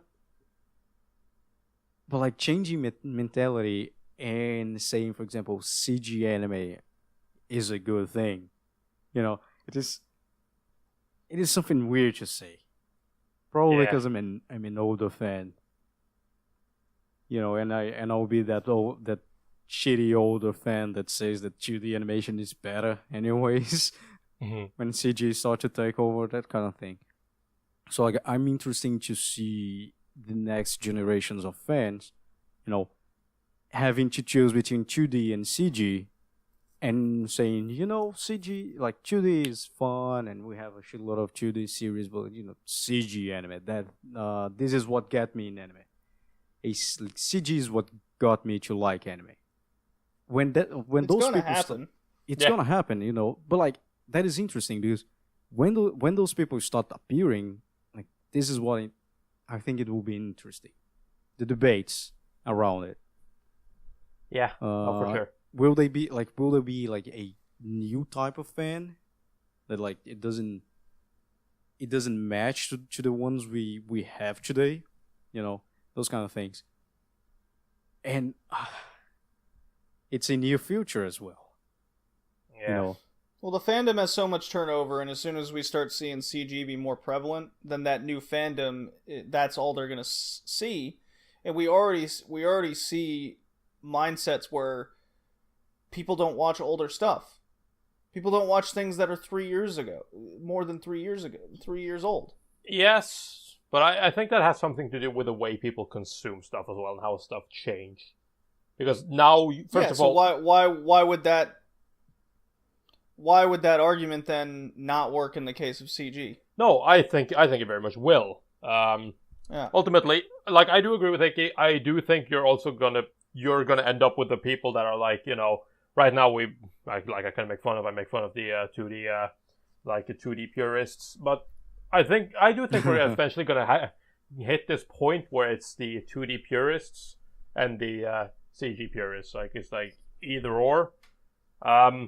Personally, I'm an animation fan, so I don't really care whether it's CG or 2D. I want good animation. To best appease me, I want both kinds to stick around for as long as possible. That'd be nice. But at the same time, it is clear that anime is going in the direction of more CG, and people that don't think so just go back through anime and look at backgrounds, how backgrounds have changed, and basically, it should be a shock that we've gotten to this point, because the anime that you watch now, almost everything except for the characters, and even in certain cases the characters and movement is they use CG. Hell, in a lot of anime, in order to make sure that the characters stay on model, that they're 2D drawn and animated characters will stay on model, they use CG. So it's like CG has become such a huge thing in anime in general. That it's definitely. Like, oh my god! It's funny it's funny you mentioned that on model thing. Watching Gundam Age the other day, whenever they go from showing a character in the background and then moving them to the foreground, the model it just gets gross. Yeah, the closer it gets. Yep, and that's because it just won't stay on model, and I'm thinking to myself, wow, that was 2011. And they couldn't do that right because I guess it was a transition period in between certain technological techniques going around. Yep, and that's because Mawaru Penguin Drum from the same time frame was able to do that. Character never left model. They clearly used more CG. While then with Sunrise with Age, they weren't doing that with the character, but they were doing that with all the mechs. So you would see the mechs stay on model and be more clean and crisp, but then the characters would just got disgusting. Yeah, and that's, like, when something happens, obviously not everyone's going to adopt something right away. There usually just happens to be a few people that do it, and then eventually more and more people will do it. But remember like good old days of anime? Like you can say, where you would see characters in the background that they would look really weird because they'd have like their eyes was all of a sudden a little bit too big for that like tiny model they had there in the background, like some black dots and like a weird little line for mouth and stuff like that. And then look at anime now when you see people in the background. Look at how much more detailed they are and how better they've been drawn. That is CG. In a lot of shows. Yep, that is CG. Definitely. Not all of them. Like the usage of CG in the background became something. Toei Animation's notorious for fucking that shit up. Oh yeah. Just like a Dragon Ball Super. That was an interesting studio. Toei, Sunrise, a lot of the older ones. Yeah. You're like TMS Entertainment, they do it constantly screwing up with things like in Detective Conan. Yeah. Like it is interesting. Like, it is Hero interesting. Dean. We had a whole conversation about like just older studios, and you can tell that they still have a lot of the old techniques that they use, and it's very noticeable. Oh yeah. So Hickey, you were saying something? You know, like I was saying that when talking about CG in the background, it is interesting as well that the anime studios became smarter. Like the animators became smarter because basically there's something with how our brain is built to pay attention to bright colors. So sometimes you're gonna see like a CG, like the CG is the background is CG, but you won't notice because sometimes they will put colors in some things. Like some objects will have some bright color, and they will be 2D animated. Because the object you're looking at in the background is 2D, you have the impression that the rest of the background is 2D. That happens a lot in Shirobako. Every single background in Shirobako is CG, but there are some tables, there are some chairs that they put sweaters on, they put something like some clothes on, and those objects they are 2D. The chair with the bright pink sweater on is 2D, and you look at that chair because you're looking at that chair. The one you're not paying attention to, you assume is 2D, and thus looks more 2D. Those you have also those techniques. They play with your brain a little bit to make the CG background looks more 2D like, which is very interesting. It is also an advancement on technology. That's all I wanted to say. There's the thing, like especially in animation, nothing is gonna stay the same. Like that's just. And especially not in, today, in the modern society that we live in today. Technological advancement is happening right now at a rapid rate. And stuff changes all the time. So, for all we know, literally, like in 3 years, there might be a completely new, a new technique, a new animation technique, a new software out there that's just, considered the new hype thing, the new thing that everyone needs to try out.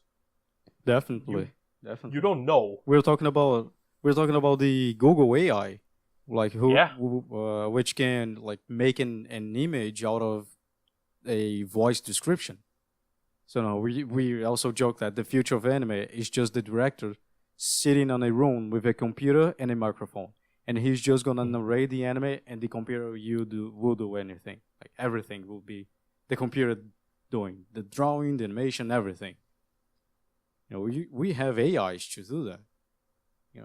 This Google AI, it can draw a bird that doesn't exist, for example, with perfection. It looks like a photo. It is weird. It is. I can see RoboCop becoming a thing in the future. So, especially because I live in Brazil, I guess. The technological,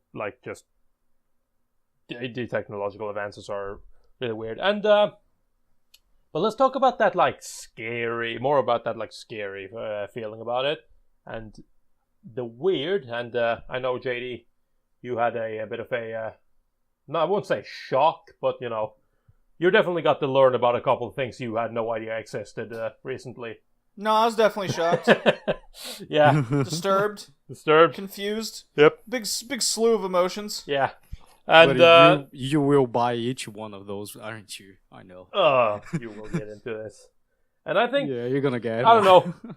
Which one do you want to start with, Hickey? Which thing do you want to start talking about first? I think VR chat.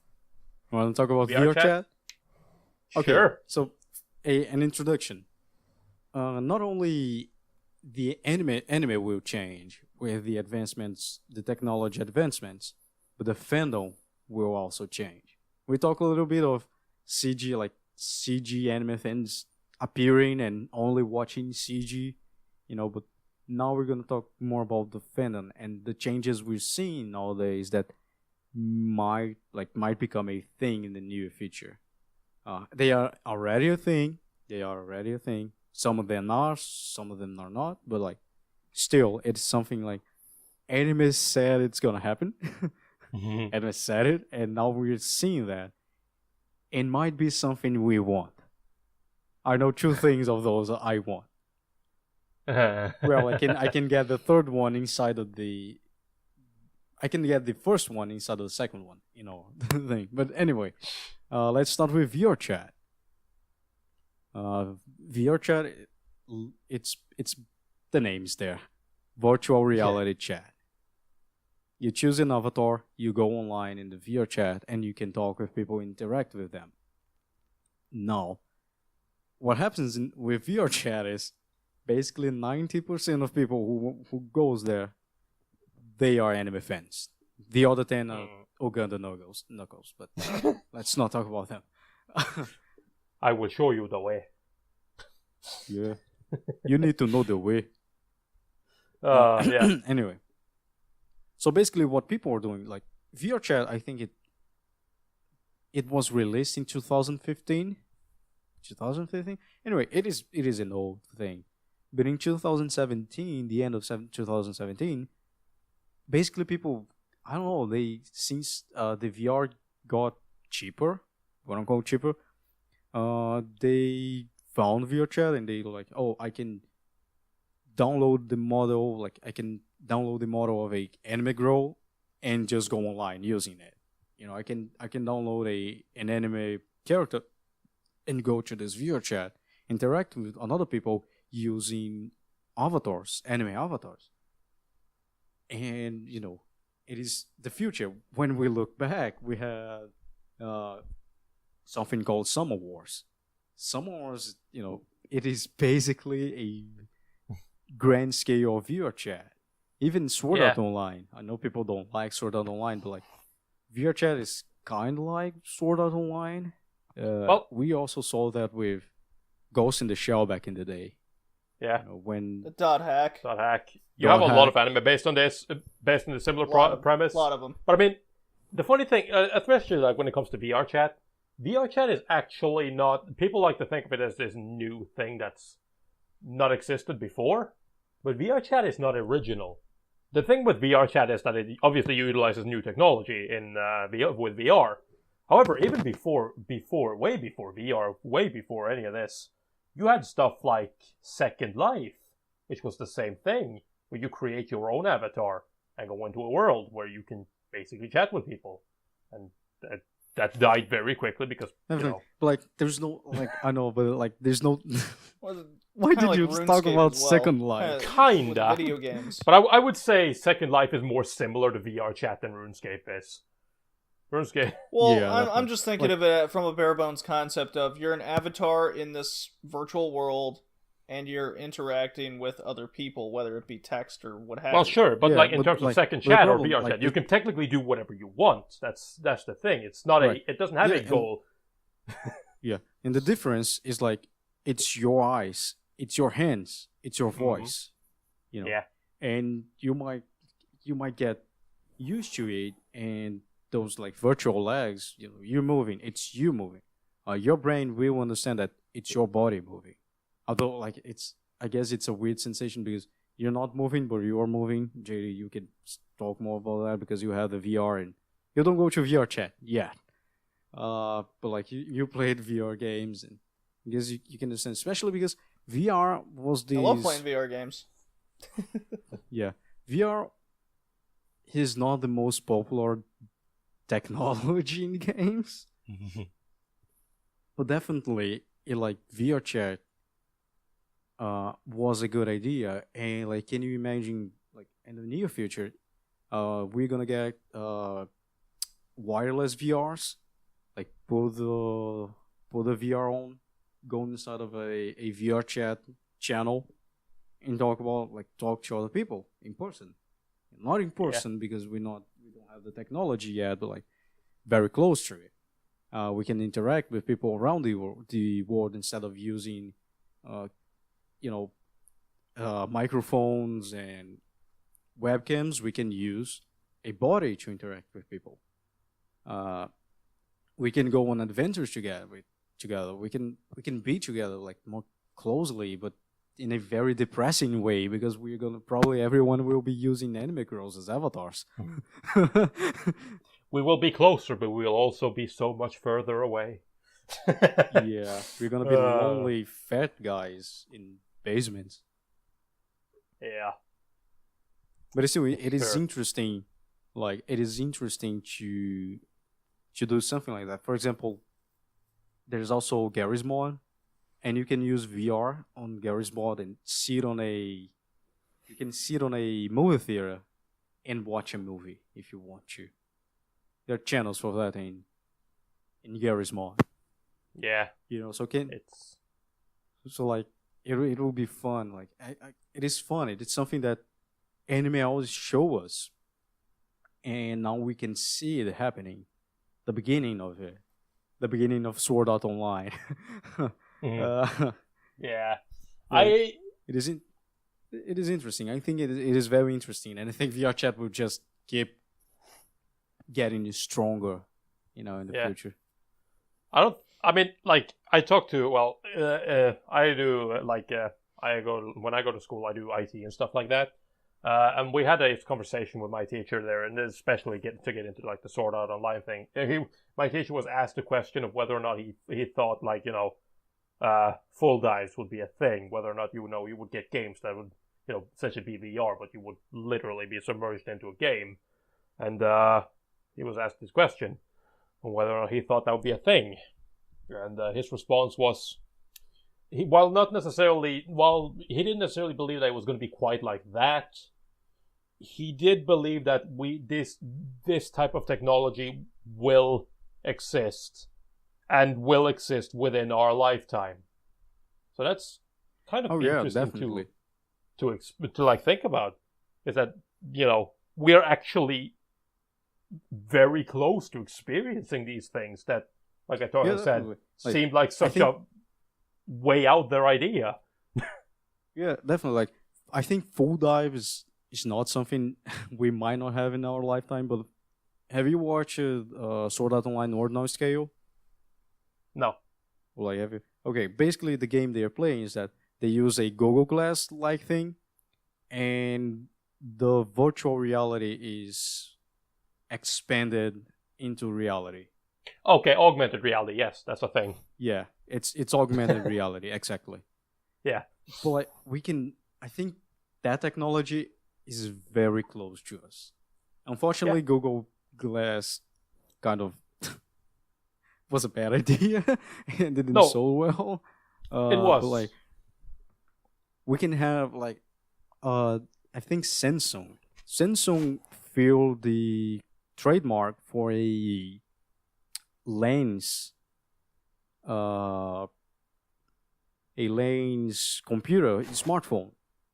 You put in your eye, and it's a computer. They are working on that. Yeah, I think it's Microsoft as well. They are. This has been in production for a long time, and whether or not it will actually be a thing is. I guess my problem is the battery, right next to your fucking iris. If that shit explode, you're losing the eye. Yeah. So that is my concern. Like BioShock or Prey type stuff. But what I was gonna say is, I think Microsoft, they're working on essentially it's the same thing. I think it's more not BioShock. It's going to be more of a glasses thing, I think, but it's essentially going to be that is also working with augmented reality, which is basically just going to be all those everyday things you do, such as work and whatever video games, will no longer be, or TV. You won't even have a TV. It will just appear on the wall. You will have stuff like, the demo that they showed. I posted a video before, but demo they showed, it's you have somebody working and you have the computer, but then they can use they were building a motorcycle and they could use this scale that appears and they can do changes there literally in mid-air. It's they also obviously show Minecraft. And you can sit there and play Minecraft with blocks in real life. I remember that. I remember stuff like that, right? And again, this is technology that is within the realms of possibility and is being worked on right now as we speak. So, well, just remember that James Bond movies in the 50s, 60s, 70s, they would show technology that we now have. Yeah. But back then it was Mr. Bond, I've hooked up your car with a global positioning system or GPS, and now we all have it in our pocket. Yeah. Yeah, definitely. But back then, that was unheard of. Yep. Something connecting to a satellite out in outer space. How sci-fi does that sound? And and I know, but like we were talking about with especially VR and whatnot, just the fact that you can talk to people or get close to people without being like physically close to people without actually being physically close to people. I mean, for fuck's sake, in VR chat, you can hug people in VR chat. That still is like the weirdest thing to me. You can hug someone that's not even there. You can hug an anime girl with a Mayo's voice. Yeah, and it's just I don't know. I have this vision. I have this vision of just in the future we're all gonna be very sad people. And speaking of very sad people, why don't we talk about the gate box? Yeah, the thing I want to get. What is the gate box, guys? This is Hickey's favorite thing. It's basically the Amazon Assistant, but with a cute anime girl inside. Yeah. A cute anime girl inside a futuristic coffee maker. Yes, it is.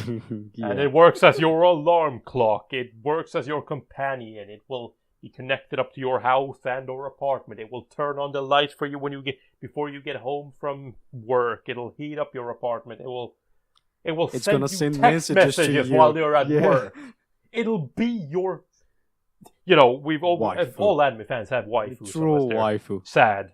Yeah. Yeah. But like now you actually get to have your own waifu. Like there you can hook up a camera and it will talk to you. It will look at you. It will react to you. It is... I'm sure it will also develop human emotions and force you to play the games it wants to play.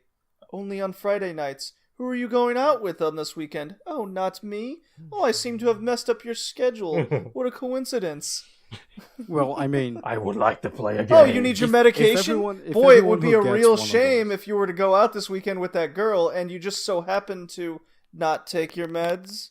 The way I picture it, I think it'd be very funny. Imagine you bring a girl home and you go to bed. You go to bed together, and then you know this is a girl you've been seeing for a while. You're comfortable. She might move in, and then you slip up. You just go, good night, darling, and she responds to you like, I wasn't talking to you.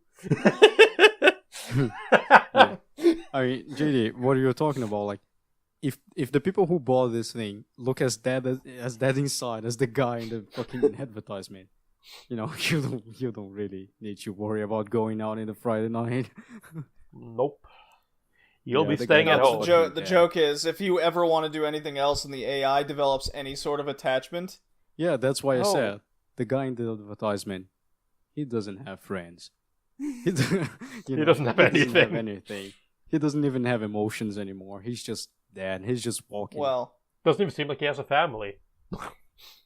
Yeah, parents, he doesn't have nothing. As well. Like, yeah, parents, anything. But, like, it is interesting. Like, the way I thought is, like, imagine instead of like being inside of a coffee maker, they made so she can appear in front of you, like a Hatsune Miku concert, where she appears on stage, but there's nothing there. It's only glass. It's only a glass panel. They projected her in a glass panel, but they do something to have a hologram instead of between getting the Google Assistant, the Amazon Assistant, or the gate box, which one would you get? I would get the fucking gate box because, Amazon won't text me. Amazon doesn't look cute. And I can have Hatsune Miku singing for me. I'm not ready for self-aware AI controlling my life. Yeah, it is. Oh, I am. Like, I don't want freaking Skynet. Already. Skynet can come later. Yeah. Not we while have I'm alive. We have a lot of anime that people have, like, these anime girl assistants. I think Mekako City Actors is a big one that shows that. And so I guess it is interesting. Unfortunately, it is so fucking expensive. It is. Oh, it'll go down in time. Yeah, it always does. One day we can. But that's how technology works. Problem, things get cheaper, JD, and they're able to make it. JD, the problem is that Hickey wants it now. Yeah, I want it. Well, now, then man. save up and get it. When you become a lawyer, Hickey, you can bring your wife with you to to the courthouse. Just set her up in the courthouse. I want to have a secretary. No, he's gonna be approaching the bench, and he gets a little message from her. Hold on, I gotta take this. This is important. Is that your wife? This is important. Is that your wife? I want to have a secretary. I want to have a secretary. It's gonna be just my coffee maker with a cute drone inside in front of my office. Then you walk in and you see somebody pouring coffee into that, and you're like, no, no, Miku. You can have why? Also, like they have partnerships, so like you can get the main girl of the thing. You can have Hatsune Miku, and she sings for you, or you can have one of the girls of Oreibo. It's too much. It's too much. The lolly. What is? The lolly Armageddon is coming, guys. The lolly Armageddon is coming. You can't do anything about it. You know, this is like again, I would like to just move on, but we're talking essentially anime is no longer just a thing you watch. Anime is invading our real life, and it's invading our entertainment through not just anime and not just games, because anime games, and not just porn games. Hickey. It is literally it is literally invading all other kinds of entertainment as well, such as we've seen virtual or anime bands, and we're now seeing virtual YouTubers or anime YouTubers, literally anime girls as YouTubers. They have their own channels and they're blowing up. It is scary. Amazing. You'll probably have heard of people like Kisuna Ai. She is the biggest. And yeah. It's disgusting. How dare you? It's disgusting. It's terrible. It's funny, JD. It's not. Yes, it is. No. You've not seen her fuck you compilation. Fuck you, no, fuck you. What, one moment is supposed to be the defining factor? It's not one moment, JD. It wouldn't be a compilation if it was one moment. Oh, God. It's such a weird thing. Because, like I said, anime is anime, but it is becoming, not more, but it is getting out in other places, and now we have literally voice actors is playing a character that is also a YouTuber that is making videos for us. And I know I'm ruining it because it Kiss in the Ice example, she's supposed to be an AI and not a real person, but let's be real. Let's be real. She's a bonkotsu. Yeah. She's a bonkotsu. She's a piece of garbage. A bonkotsu. This is motion capture, I like guys. that statement. Piece of garbage. This is motion capture, guys. Yeah, it is all motion capture. But she might be cute. She might be cute. I mean, it's not impossible. It is not impossible. Yeah. The thing I find funny though is like, for me, I remember when another anime YouTuber called the Anime Man, he ended up collaborating with her. And the thing that I find kind of funny is, because obviously who she is and where they are and what they do, it's supposed to be secret. But hearing him explain or talk about his time working with her, or rather not explaining his time working with her, because he had to make sure that everybody knew that he couldn't disclose any information on where he had been, what they'd done, what this looks like. It's like that PV for Pop Team Epic where they kidnapped that Russian dude just talking about his favorite anime. Like, it feels like that. It feels like he just got kidnapped one day. And then he woke up in a room and was like, "You're collaborating with Kiss and I. Don't ask questions." Definitely. With just a camera inside of like a white room with a camera inside of it. And a microphone. I can't believe that happened. It's But really, like Tori said something interesting, When we look at VR chat, when we look at Gatebox, and when we look at how big virtual YouTubers are becoming, like he said, anime is not something that you watch, you read a manga, You play the game. You play the board game. Some years, yes. God damn it. When you Persona 5, Persona 5 is a bad game, right? And like a few years back, the biggest thing you could do to like have anime in your life was buying a figure, you know. I think that was the biggest thing. It was like, okay, this is the most realistic thing I can get on anime. But like nowadays, like you have VR chat, you can actually become an anime character. You know, you have virtual YouTubers which are voice actors playing fucking anime character, and they are famous. You have one, and combining both of them, you have, for example, Mirai Akari project. She goes on VR chat and talk to people. Yeah, she's combining stuff. Not only, not only that, but like you can. Oh, I'm tired. You can go home, and you have a gatebox-like thing in your house, which is a hologram of a anime girl or anime guy, in the future. Who knows? You have, instead of like having the standard anime figure, you might as well like buy a gatebox like and have holograms playing on that. You might have an actual little robot making poses. I think there's something like that. I think there's a figure like that. I'm not sure. Yeah. It is funny that anime is it is bleeding now in our daily lives. So like the future is scary because every single time I say that, I remember of Bloodjohn Angel Dokoro-chan and how the guy discovered immortality, but everyone, like every single girl became a lolly. Oh yeah. Like this is the first thing that comes to my mind. We're definitely going away, like meeting a weird future. I mean, like I posted this yesterday as well. This is not related to the YouTubers or anything, but I think it's kind of funny to see that in Finland they've had their election now a while ago, but they have historically had low young voter turnout. So they wanted to try to find a way to increase, younger voter turnout.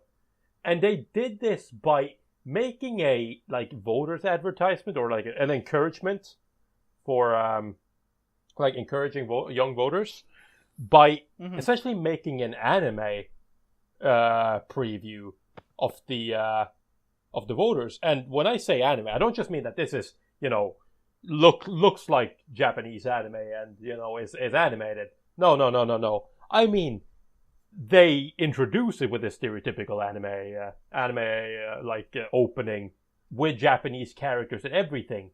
All the characters, they don't speak Finnish, they speak Japanese. And they have references in it, such as omae wa mo shinderu, and stuff like that. And it's just, they made an anime, a terrible looking anime at that, but an anime to encourage young Finnish voters to come and vote. And it worked.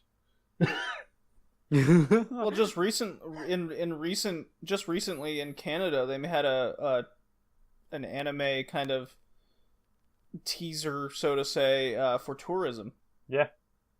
It was a full-on tourist video, anime video, to try and encourage foreigners to go visit Canada. Yeah. No. So, I mean, if you hear somebody say that anime isn't really that popular, you don't really see anime outside of its own little niche, then first of all tell it that this isn't 10 years ago anymore. We have gotten to a whole different place where I can talk to any random person now, and they know what anime is. Sure. That is weird to me.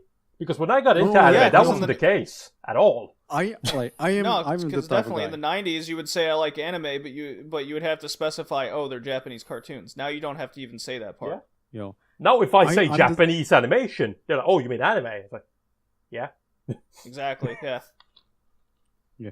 I'm the type of guy that, like 10 years ago, but like one of the cool things I can say is that there's not a lot of problem going out and saying I like anime nowadays, and I guess most of these things we're seeing nowadays will be part of the future of fandom, is due to anime becoming a common thing.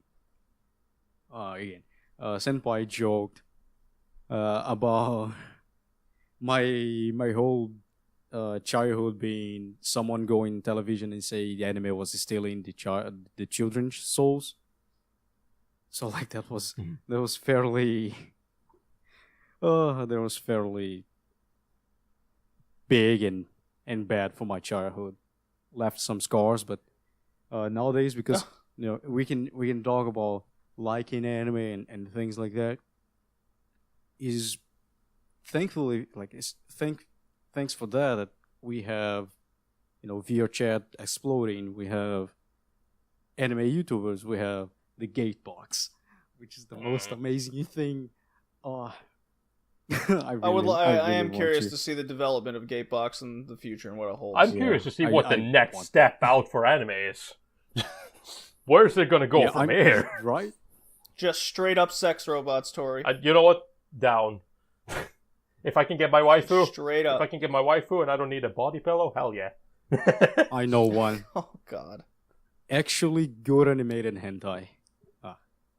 That's the thing. You gotta draw a line. You gotta draw a line somewhere. Where is the line for you? Oh well. Talking about hentai, do you guys want to talk about some anime now? Some actual anime? Sure. I do have some recent news. My buddy in Germany sent me a Crunchyroll thing of the most popular anime from this season in Germany. Okay. And it is? Number 1, Death March to the Parallel World. Okay. Is the most watched anime in Germany, and then it's Citrus after that. Oh, should have been switched around.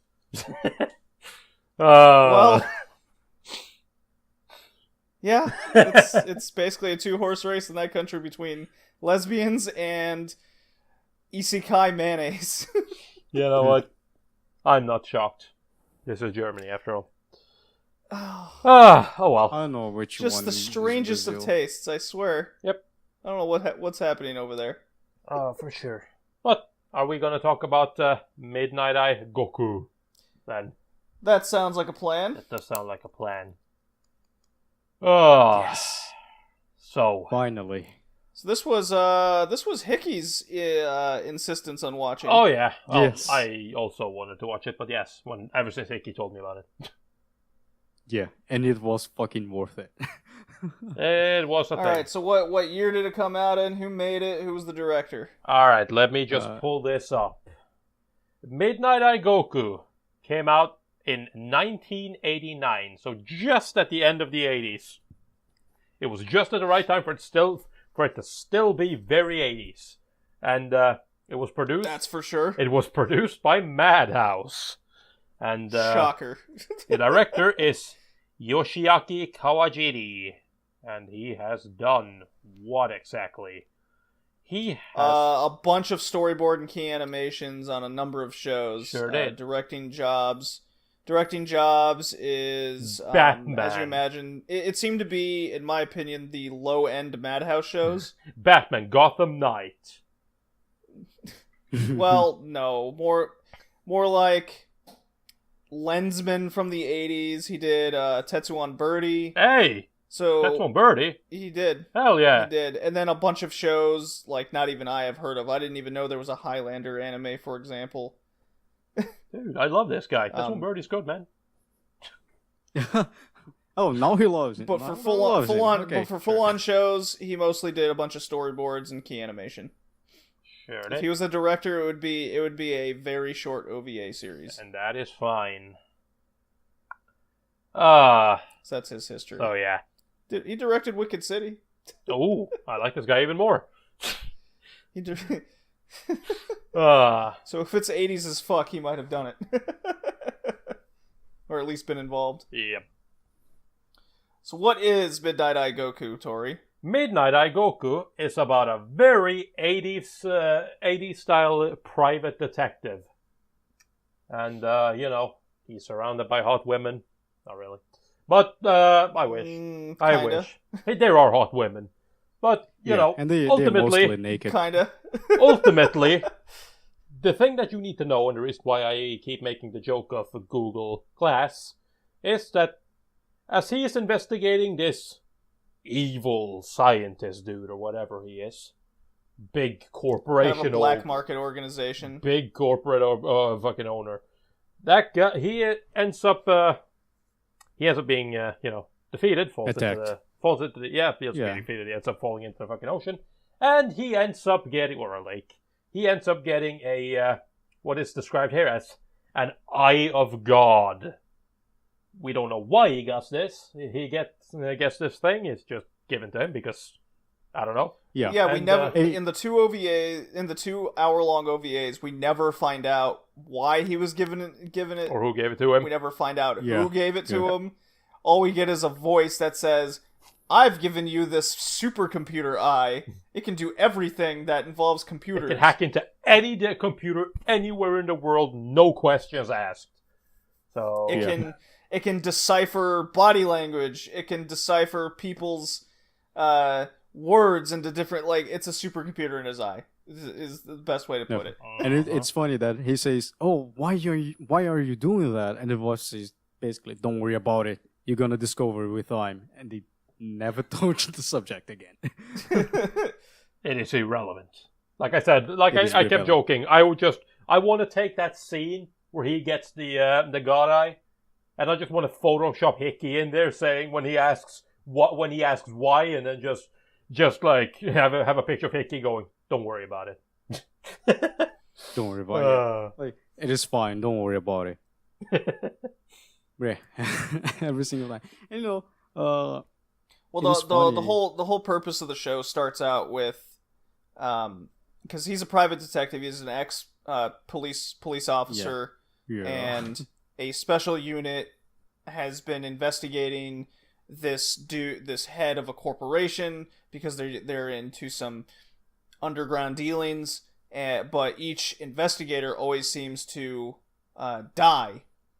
And when the last person involved is his ex romantic partner and partner on the force, they kind of contact each other to further the investigation because someone close to them that was on that investigation had died. So he takes it upon himself to kind of more or less protect her going forward. Because what happens, as we find out, is there's a woman who has this hallucinogenic kind of mind control ability. Yeah. That essentially makes them kill themselves. Kill yourself. Do you know her name? Do you know her name? Nope. Her name is Peacock. She's just a woman who's naked and has peacock feathers out of her back. Exactly. That's why she's called Peacock. Also, you mentioned that Gokuu is a former policeman. Why was he expelled from the force? I don't remember. Because he was too aggressive, of a detective. Oh yeah, he was too rebel for the. Yeah. Come on, man! It's the 80s. Of course, it was there. You don't even. Yeah. He was too much for the force to handle. I do remember that now. Yeah. Yeah.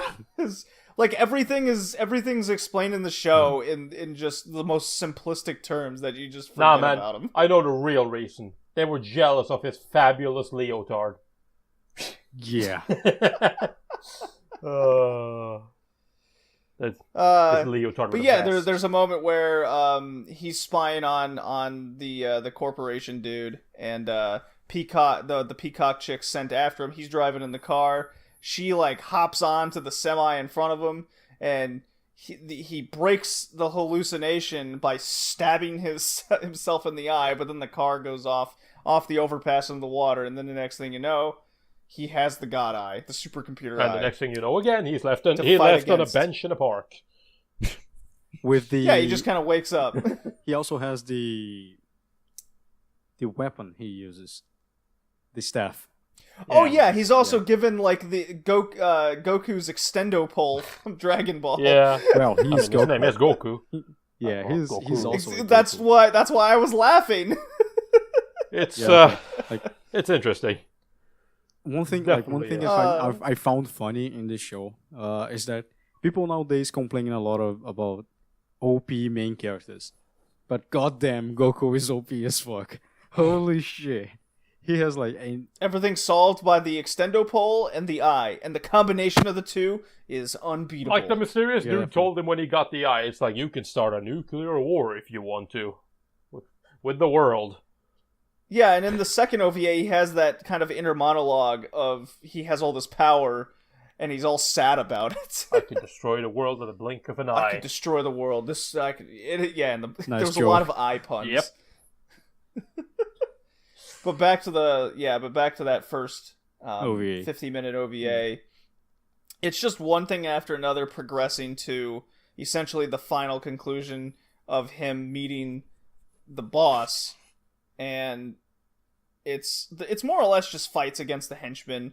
There's one fun moment where he goes to his ex's apartment, and she's like basically naked.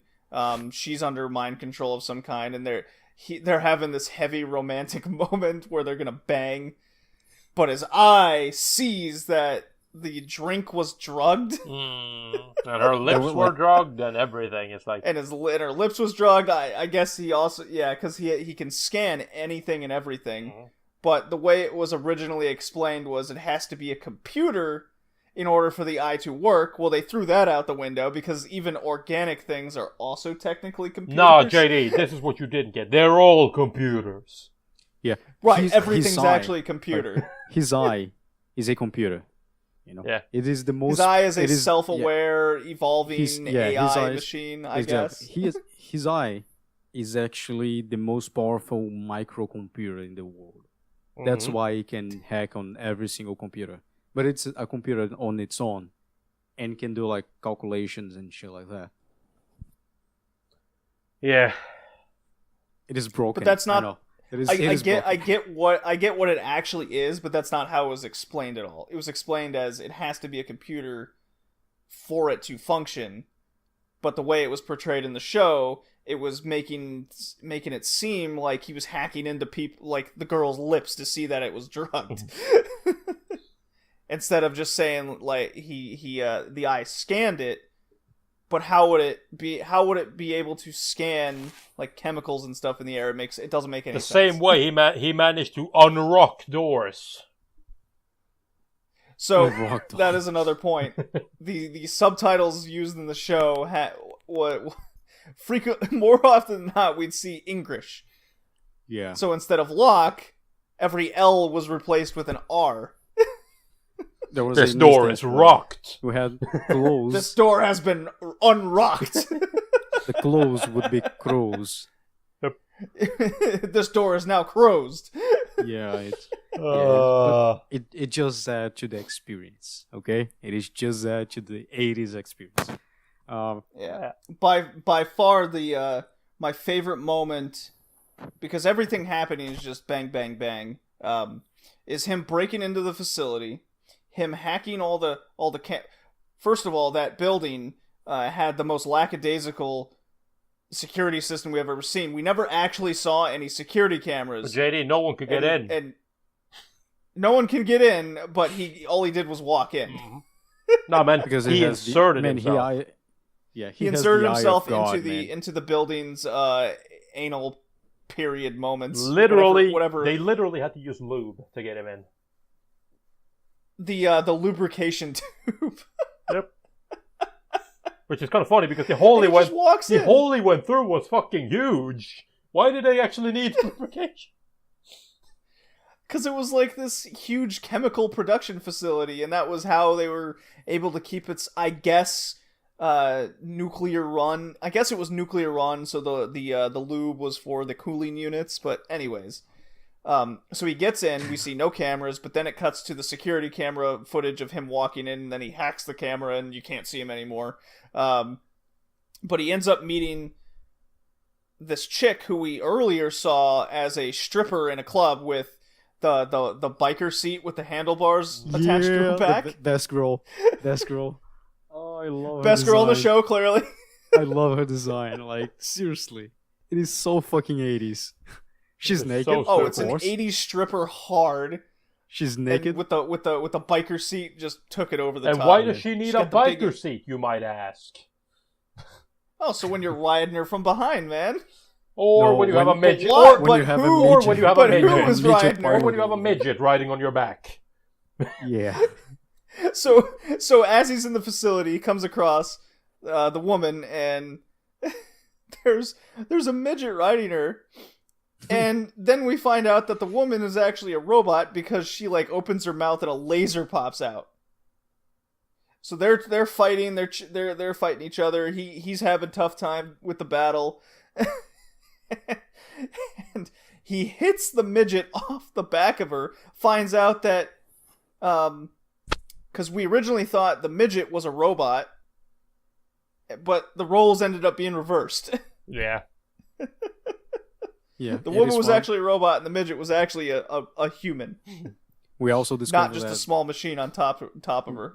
We also discovered that Gokuu is using a leotard. Yep. It's not a blazer with pants. It's a leotard with a blazer and the stupid necktie. Oh, his character outfit was bizarre from the get-go. He as you said, it's actually a leotard, but it originally looks like pants, and he just has a vest and a tie around his neck. The vest is open, so you see his bare chest. Yeah, but actually it's not a vest, and it's not pants. It's a leotard. It's a leotard that's open to the chest with a tie around his neck, so it's even worse. I love the 80s. Oh, I love this series. It's so fucking good. Up for debate. No, it is so good. this first OVA was fairly action packed. It was absolutely silly, but it was a lot of fun. I had fun watching it.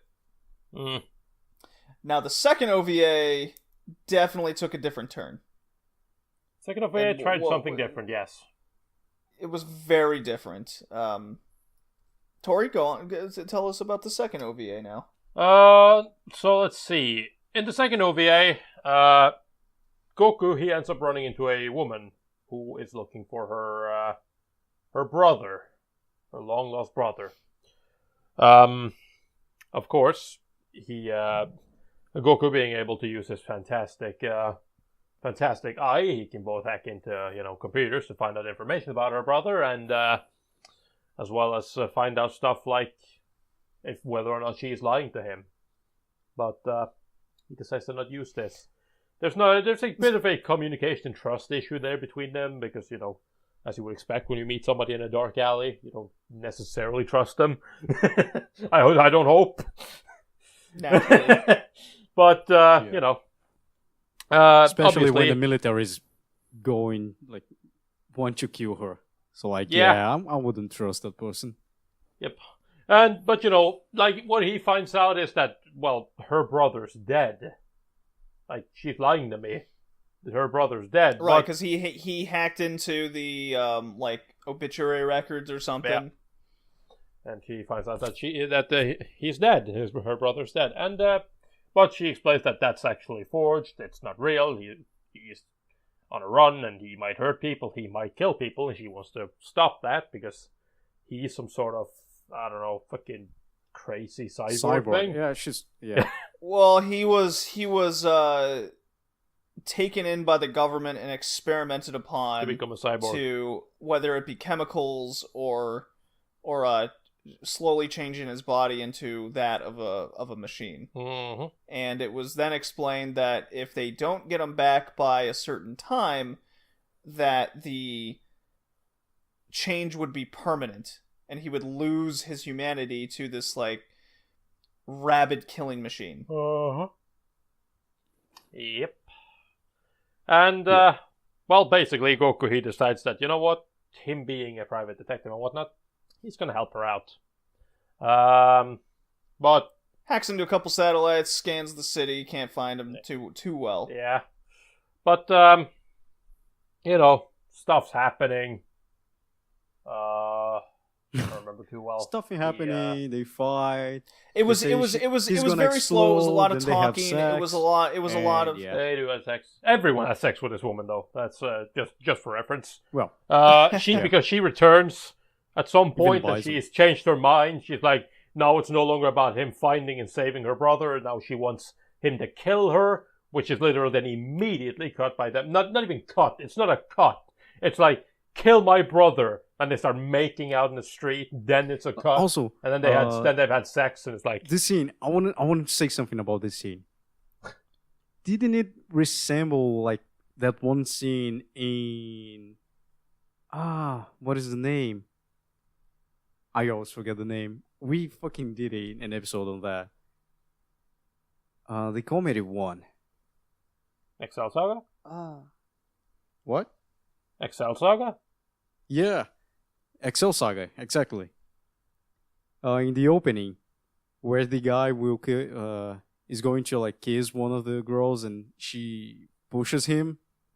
They're in the alley. It's basically the same scene. When I saw that, I was like, oh my god, another reference that fucking Excel Saga did. Yeah.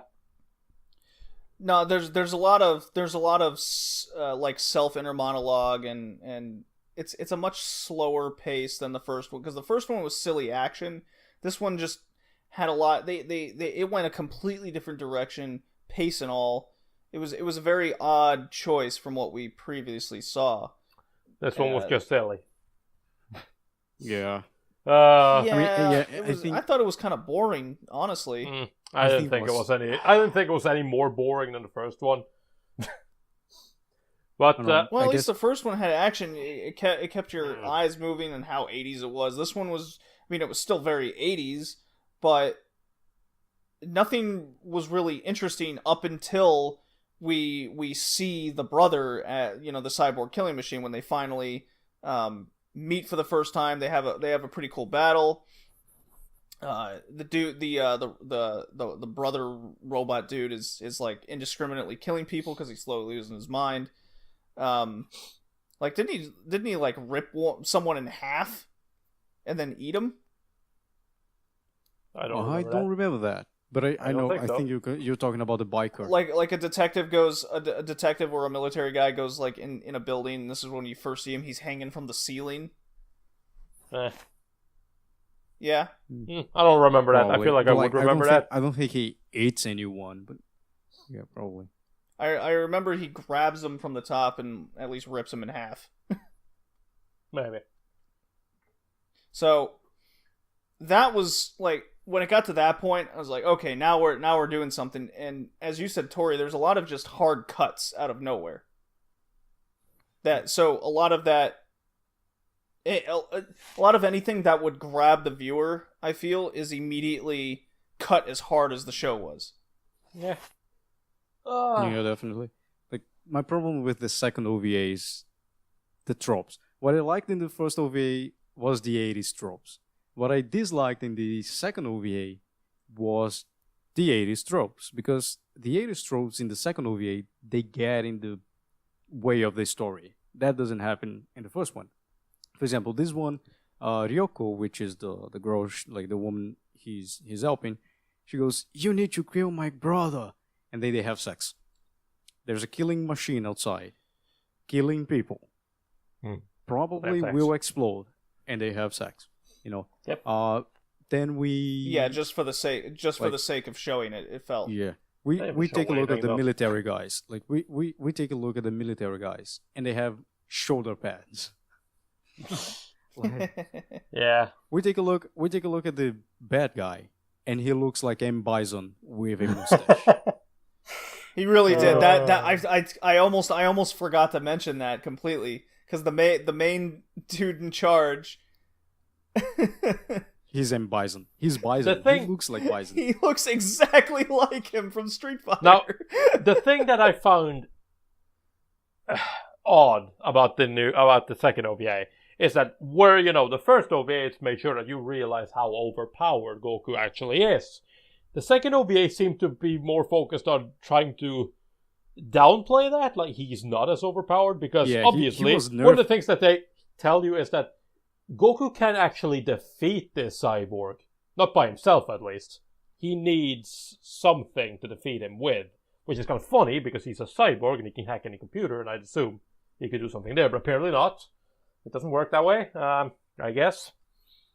But, so obviously what he does is he ends up hacking into a factory and finding a weapon, or he ends up finding the components for a weapon, an interdimensional missile. Well, he doesn't he make...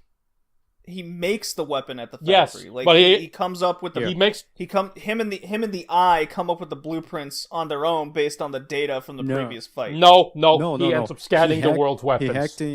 He hacked into the militaries of the war. I misunderstood that part then. Yeah, he got the blueprints, of future weapons and just crafted. Yeah, and then he hacks into this facility that is obviously completely unmanned, and he makes this. Well, it was closed, Tori. Yeah, of course.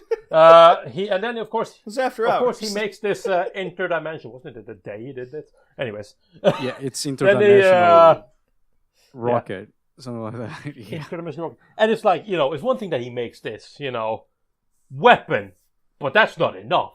He has to craft this really cool car as well to go with it. Oh, that's right. So that it can fire this weapon. And it's like, that seems unnecessary. And it becomes even more unnecessary. When the car proved to be incredibly unnecessary. Yeah, because the first fight they had, he decides that he cannot fire on this guy. And the car gets totaled. That's like, what was the point of that? Immediately. Yeah, exactly. What was the point of that? He basically makes Knight Rider, and then he kills it in 2 seconds. Yep. Oh god! And that's when I funny when thing I is the 80s tropes they make it bad. It's especially the car one. You need a badass car. The first fight, he's gonna fire the interdimensional missile because he way of thinking, and he hacked a shitload of computers to come up with his ideas that the cyborg dude, he has a kind of force field, so he needs to explode him from the inside. So an interdimensional missile will go through dimensions and explode inside of a guy. Mm. So when he's gonna fire, he sees Ryoko in the room with the cyborg, and he's like, I can't fire it, and the car gets just destroyed. Yeah. So what is the point? But taking advantage of his hesitation even more. Well, while the weapon thing was going on, I think is the greatest part in the entire the second OVA was cyborg brother guy having sex with a prostitute. Oh. And he's slowly losing his mind during it, and as he she's on top of him riding him, and as he ejaculates, he cuts her head off, and then he comes. Yeah, that was the thing he did. That was fun. You know what I really appreciated? When it turns out that, first of all, we get to realize that this guy is not actually this woman's brother, it's her son. So that was a thing they did.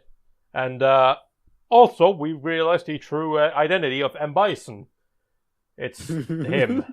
They're the same person, because this guy's a clone. They're the same person. This guy's a clone. Yeah. And they used her. Yeah, he was a clone. Yeah, and they used her as the fucking surrogate mother to raise this thing. And it's fucking weird. So, obviously, now M. Bison fucking has the same abilities, because he's apparently done the same shit himself. So he just fucking, fuck you. And then, dude, I'm gonna take over now. I'm the guy. This guy even have the psychic abilities of M. Bison. It's not even joking. No. It is fun that, he kills the cyborg dude. His name is Ryu. And, kills Ryoko. And then you see Goku coming around with the car missing a fucking tire, which is weird because the car can fly, but he decides to fucking ride the car, and makes the curve and goes, I know who I need to fire this interdimensional missile. It's not Ryu, it's you. Oh, and then God. he fires the missile, and Zenzo or Mustache and Bison explodes from the inside. Yeah. A very weird ending, to say the least. Yeah.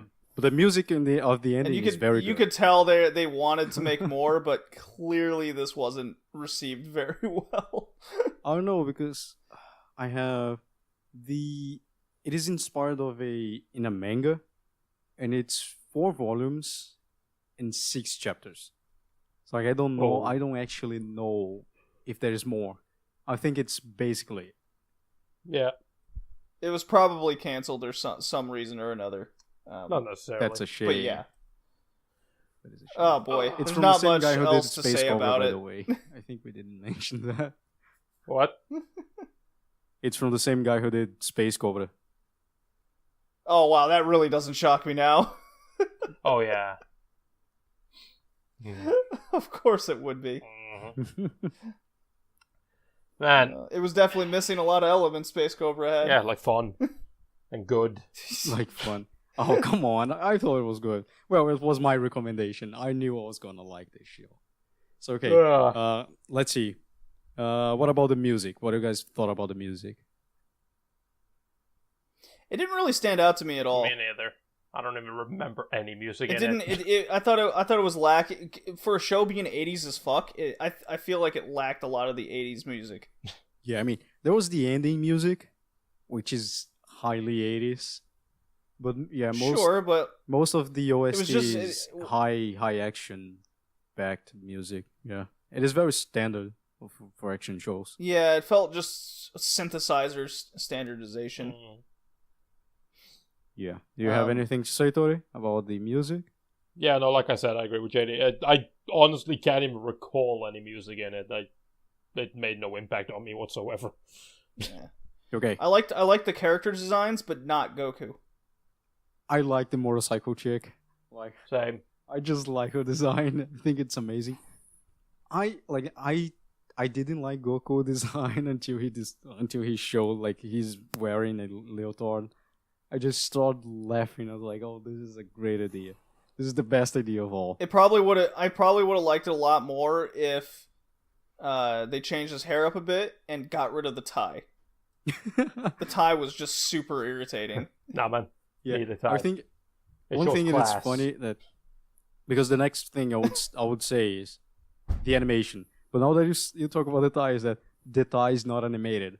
The tie is glued. No, it was stuck to his chest. body in a single frame the entire time. Yeah. So what about the animation? It never once moved. You know what's funny? I noticed. I need to double check if he was on the first one as well, because I don't think he was. No, he was not. But for the second OVA, no, he was actually okay. He did animation check.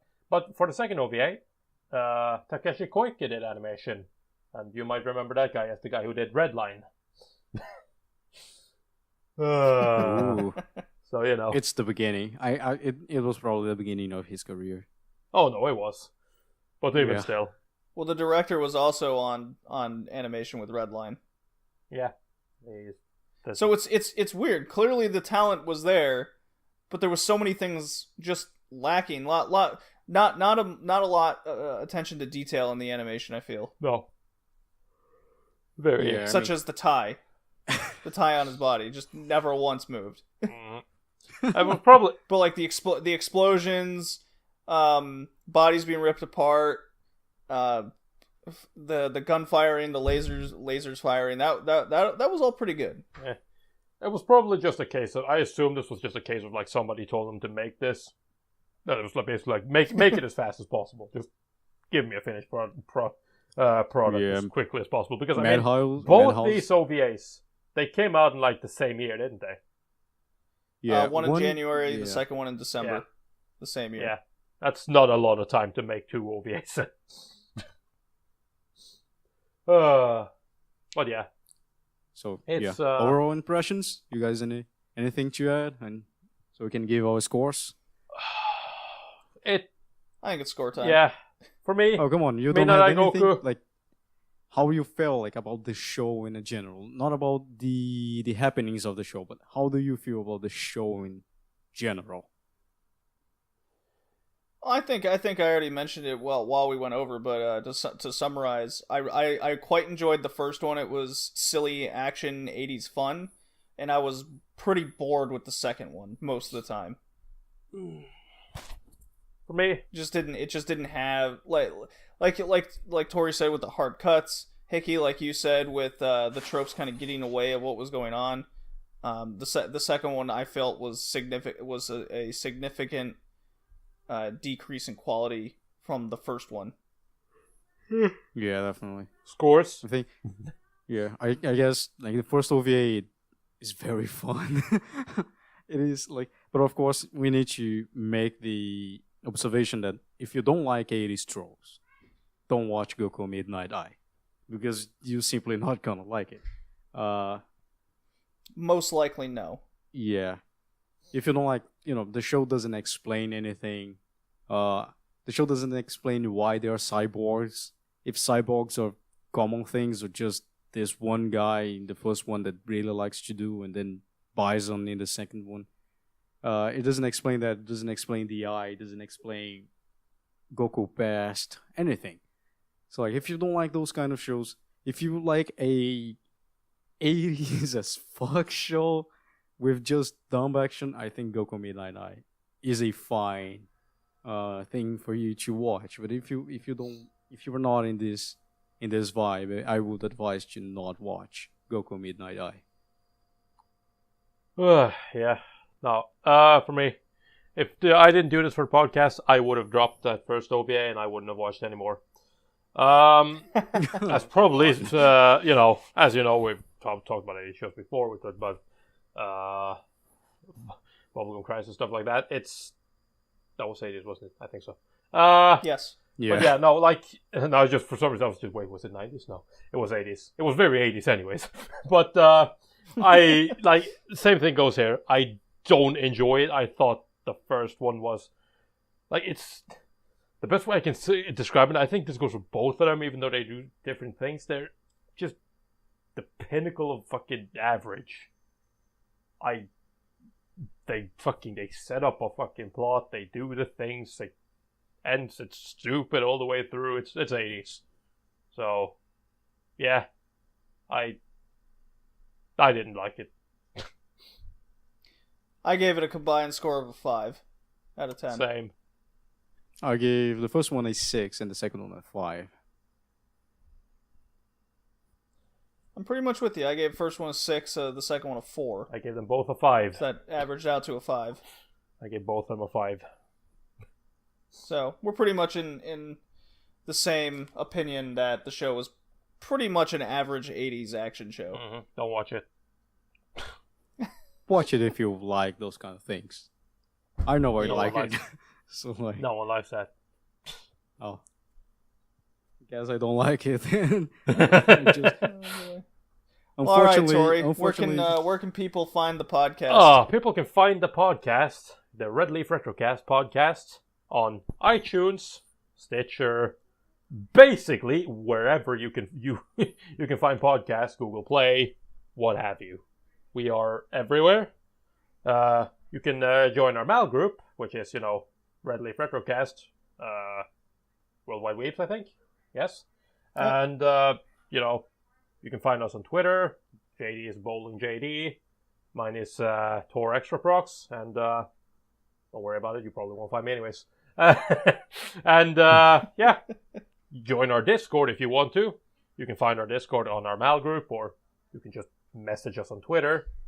Ask to join the Discord. And you'll be let in.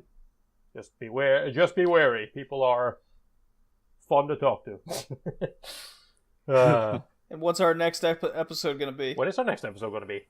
Oh, right, yes. Our next episode is going to be... we have a special thing coming up since Valentine's Day is coming up. So, oh we boy. got a special little... for many people. Who cares? If it's not actually Valentine's Day for you, pretend it is. And so obviously, in the spirit of Valentine's, we need something that fits Valentine's spirit. And yes, you're absolutely right. That is not romance. We're going to be watching a hentai. For all those single, we're going to be watching a pre-2000s hentai. For all those single guys out there, we're going to be watching Belladonna of Sadness. Such a great name. I know. Such a great name. It is. So that's gonna be something. It's one of the highest rated pre-2000s. No, it is the highest rated hentai on Mal. It's like super artsy and everything. That's before 2000. Yeah, it's super artsy. I'm gonna love it. Yeah, it's gonna be interesting. Yes, JD. it is.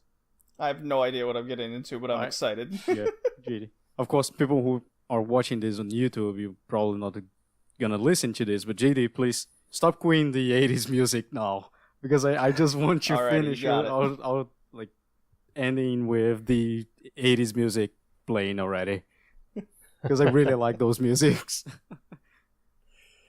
Done. All right, okay.